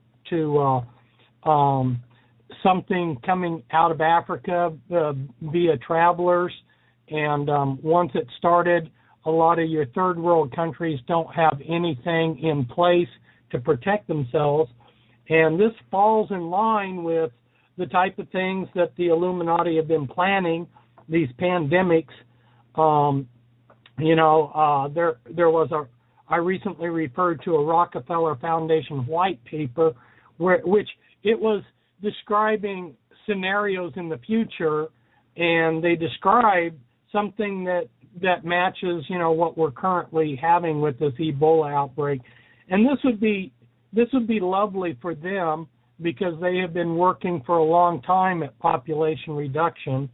And one of the big population reductions that was created historically relates to the area of the world that I was living in. I graduated from from high school from Council Grove, Kansas, and just to the north of that is Fort Riley, Kansas.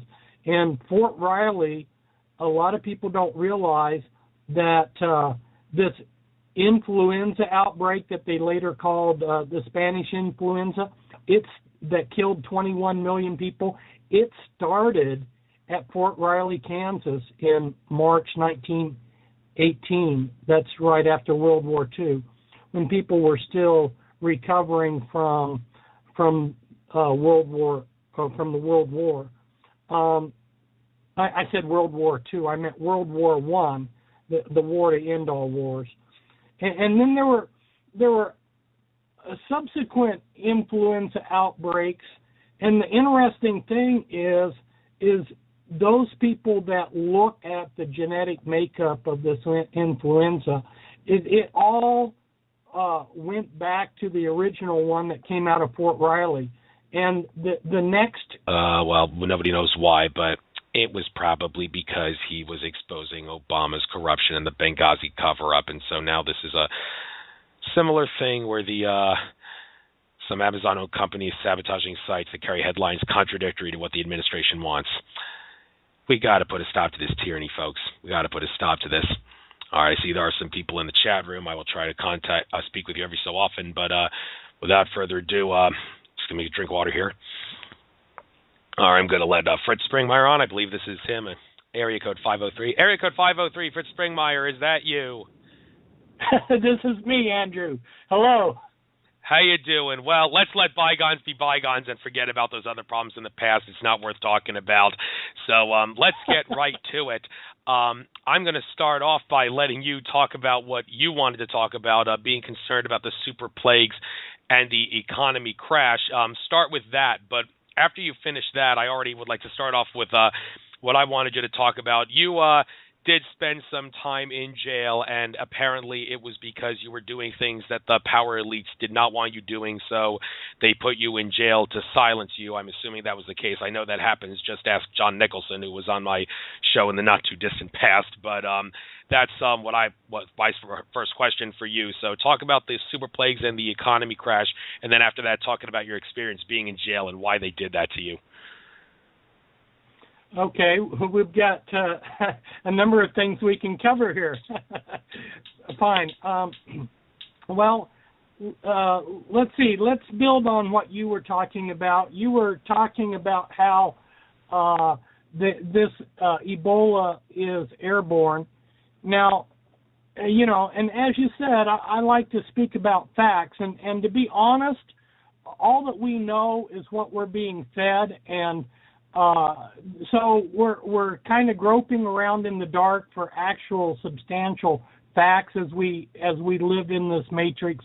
So but if this thing is airborne, which a number of people have reported over the years that it is airborne.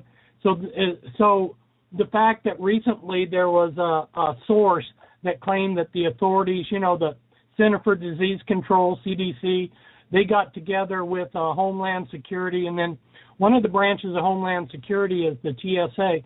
They had a puppet, and this was created by the Illuminati bloodlines to make us sick and put us in fear, and they're taking asinine measures to try to contain the disease. Oh my God, it makes you want to cry. Ebola makes you cry blood. It's a unpleasant illness, I hear. Next Ebola article. Ebola riots hit Sierra Leone as authorities overwhelmed. The police resort to tear gas after body of Ebola victim left in street for 2 days. Well, it's nice to see the people of Africa are really taking matters into their own hands here. It's all part of a plot to steal Africa's resources as well, not just to make us sick in America, but use the Ebola, spread it throughout Africa, make many of the African people sick, and then after they kill innocent black people, and by the way, doesn't it make you humble to see those Africans in their tribes not having the luxuries we do, no electricity, and having to hunt and gather and do all sorts of craft work and all and building? Doesn't it make you feel really humble to see that they have to go through that in their part of the world, and now people are trying to kill them to exploit Africa for its resources? And by the way, Webster Tarpley did say that America and Africa are, for all practical purposes, in a war with each other over resources in Africa.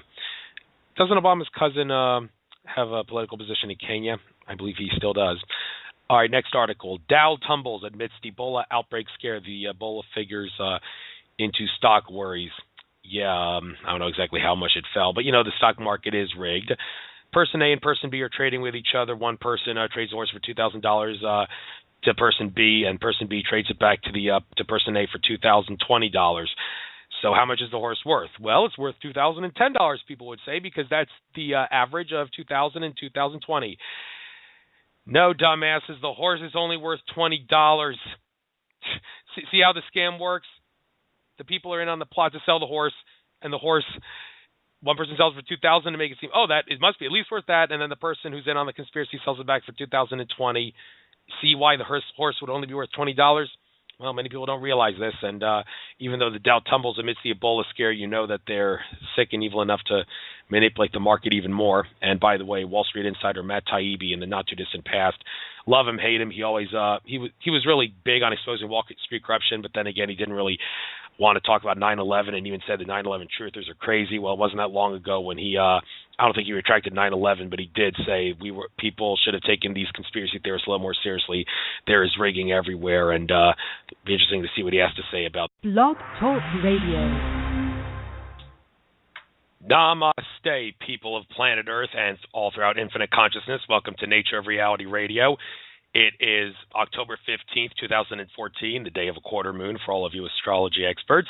I am your host, Andrew Fisher, broadcasting every Wednesday from the suburbs of Philadelphia, Pennsylvania from 6 to 8 p.m. Eastern, and today we are scheduled to have Fritz Springmeier, who is an Illuminati and New World Order researcher who is well known for his masterpiece books Be Wise As Serpents and Bloodlines of the Illuminati, the latter of which I did read and have right by my side here to help me use as a guide throughout the show. Fritz is not a conspiracy theorist. He takes facts very seriously when it comes to exposing the malevolent intentions of the Illuminati bloodlines, and that is why in the title I wrote Illuminati Facts Exposed. I did, by the way, get a chance to speak to him at the Philadelphia Free Your Mind conference in April 2013. I don't know if he remembers me. Well, actually, he doesn't. Well, maybe he does. I spoke to him about it when I emailed him back in the day about coming on my show. But before I get him on, we'll have him on at 10 after the hour at the absolute latest. But I'm going to start with the news courtesy of Alex Jones and Company at InfoWars. A lot of Ebola articles, so what else is new? Well, I'm going to give Fritz a chance to talk about that. He wanted to talk about super plagues, as he just told me on Skype, so we'll talk about that among many other things. But the first article here, CDC pushes preparedness for zombies over Ebola. To quote CDC Director Tom Frieden, if you're prepared for a zombie, you're really prepared for an infectious disease. Yes, wasn't there a story not that long ago that InfoWars did about the government preparing for some sort of a zombie attack and doing drills for that? Make that whatever you will, but I don't really know if Ebola can turn people into zombies. Maybe Fritz could elaborate on that perhaps, but it's pretty inauspicious when you have the word zombies and Ebola and also CDC in the same article. Our next article here, Rand Paul says Obama is downplaying the Ebola threat. The senator says authorities are not being honest about transmissibility of virus. And by the way, Alfred Weber, in a recent interview with Peter Kling, did assert that he has seen the evidence to say that Ebola was created in a government lab as a biological weapon, and this form of Ebola is different than other past forms. So I guess there was a little extra tampering going on in this regard. But, of course, Obama's going to downplay the threat. He's a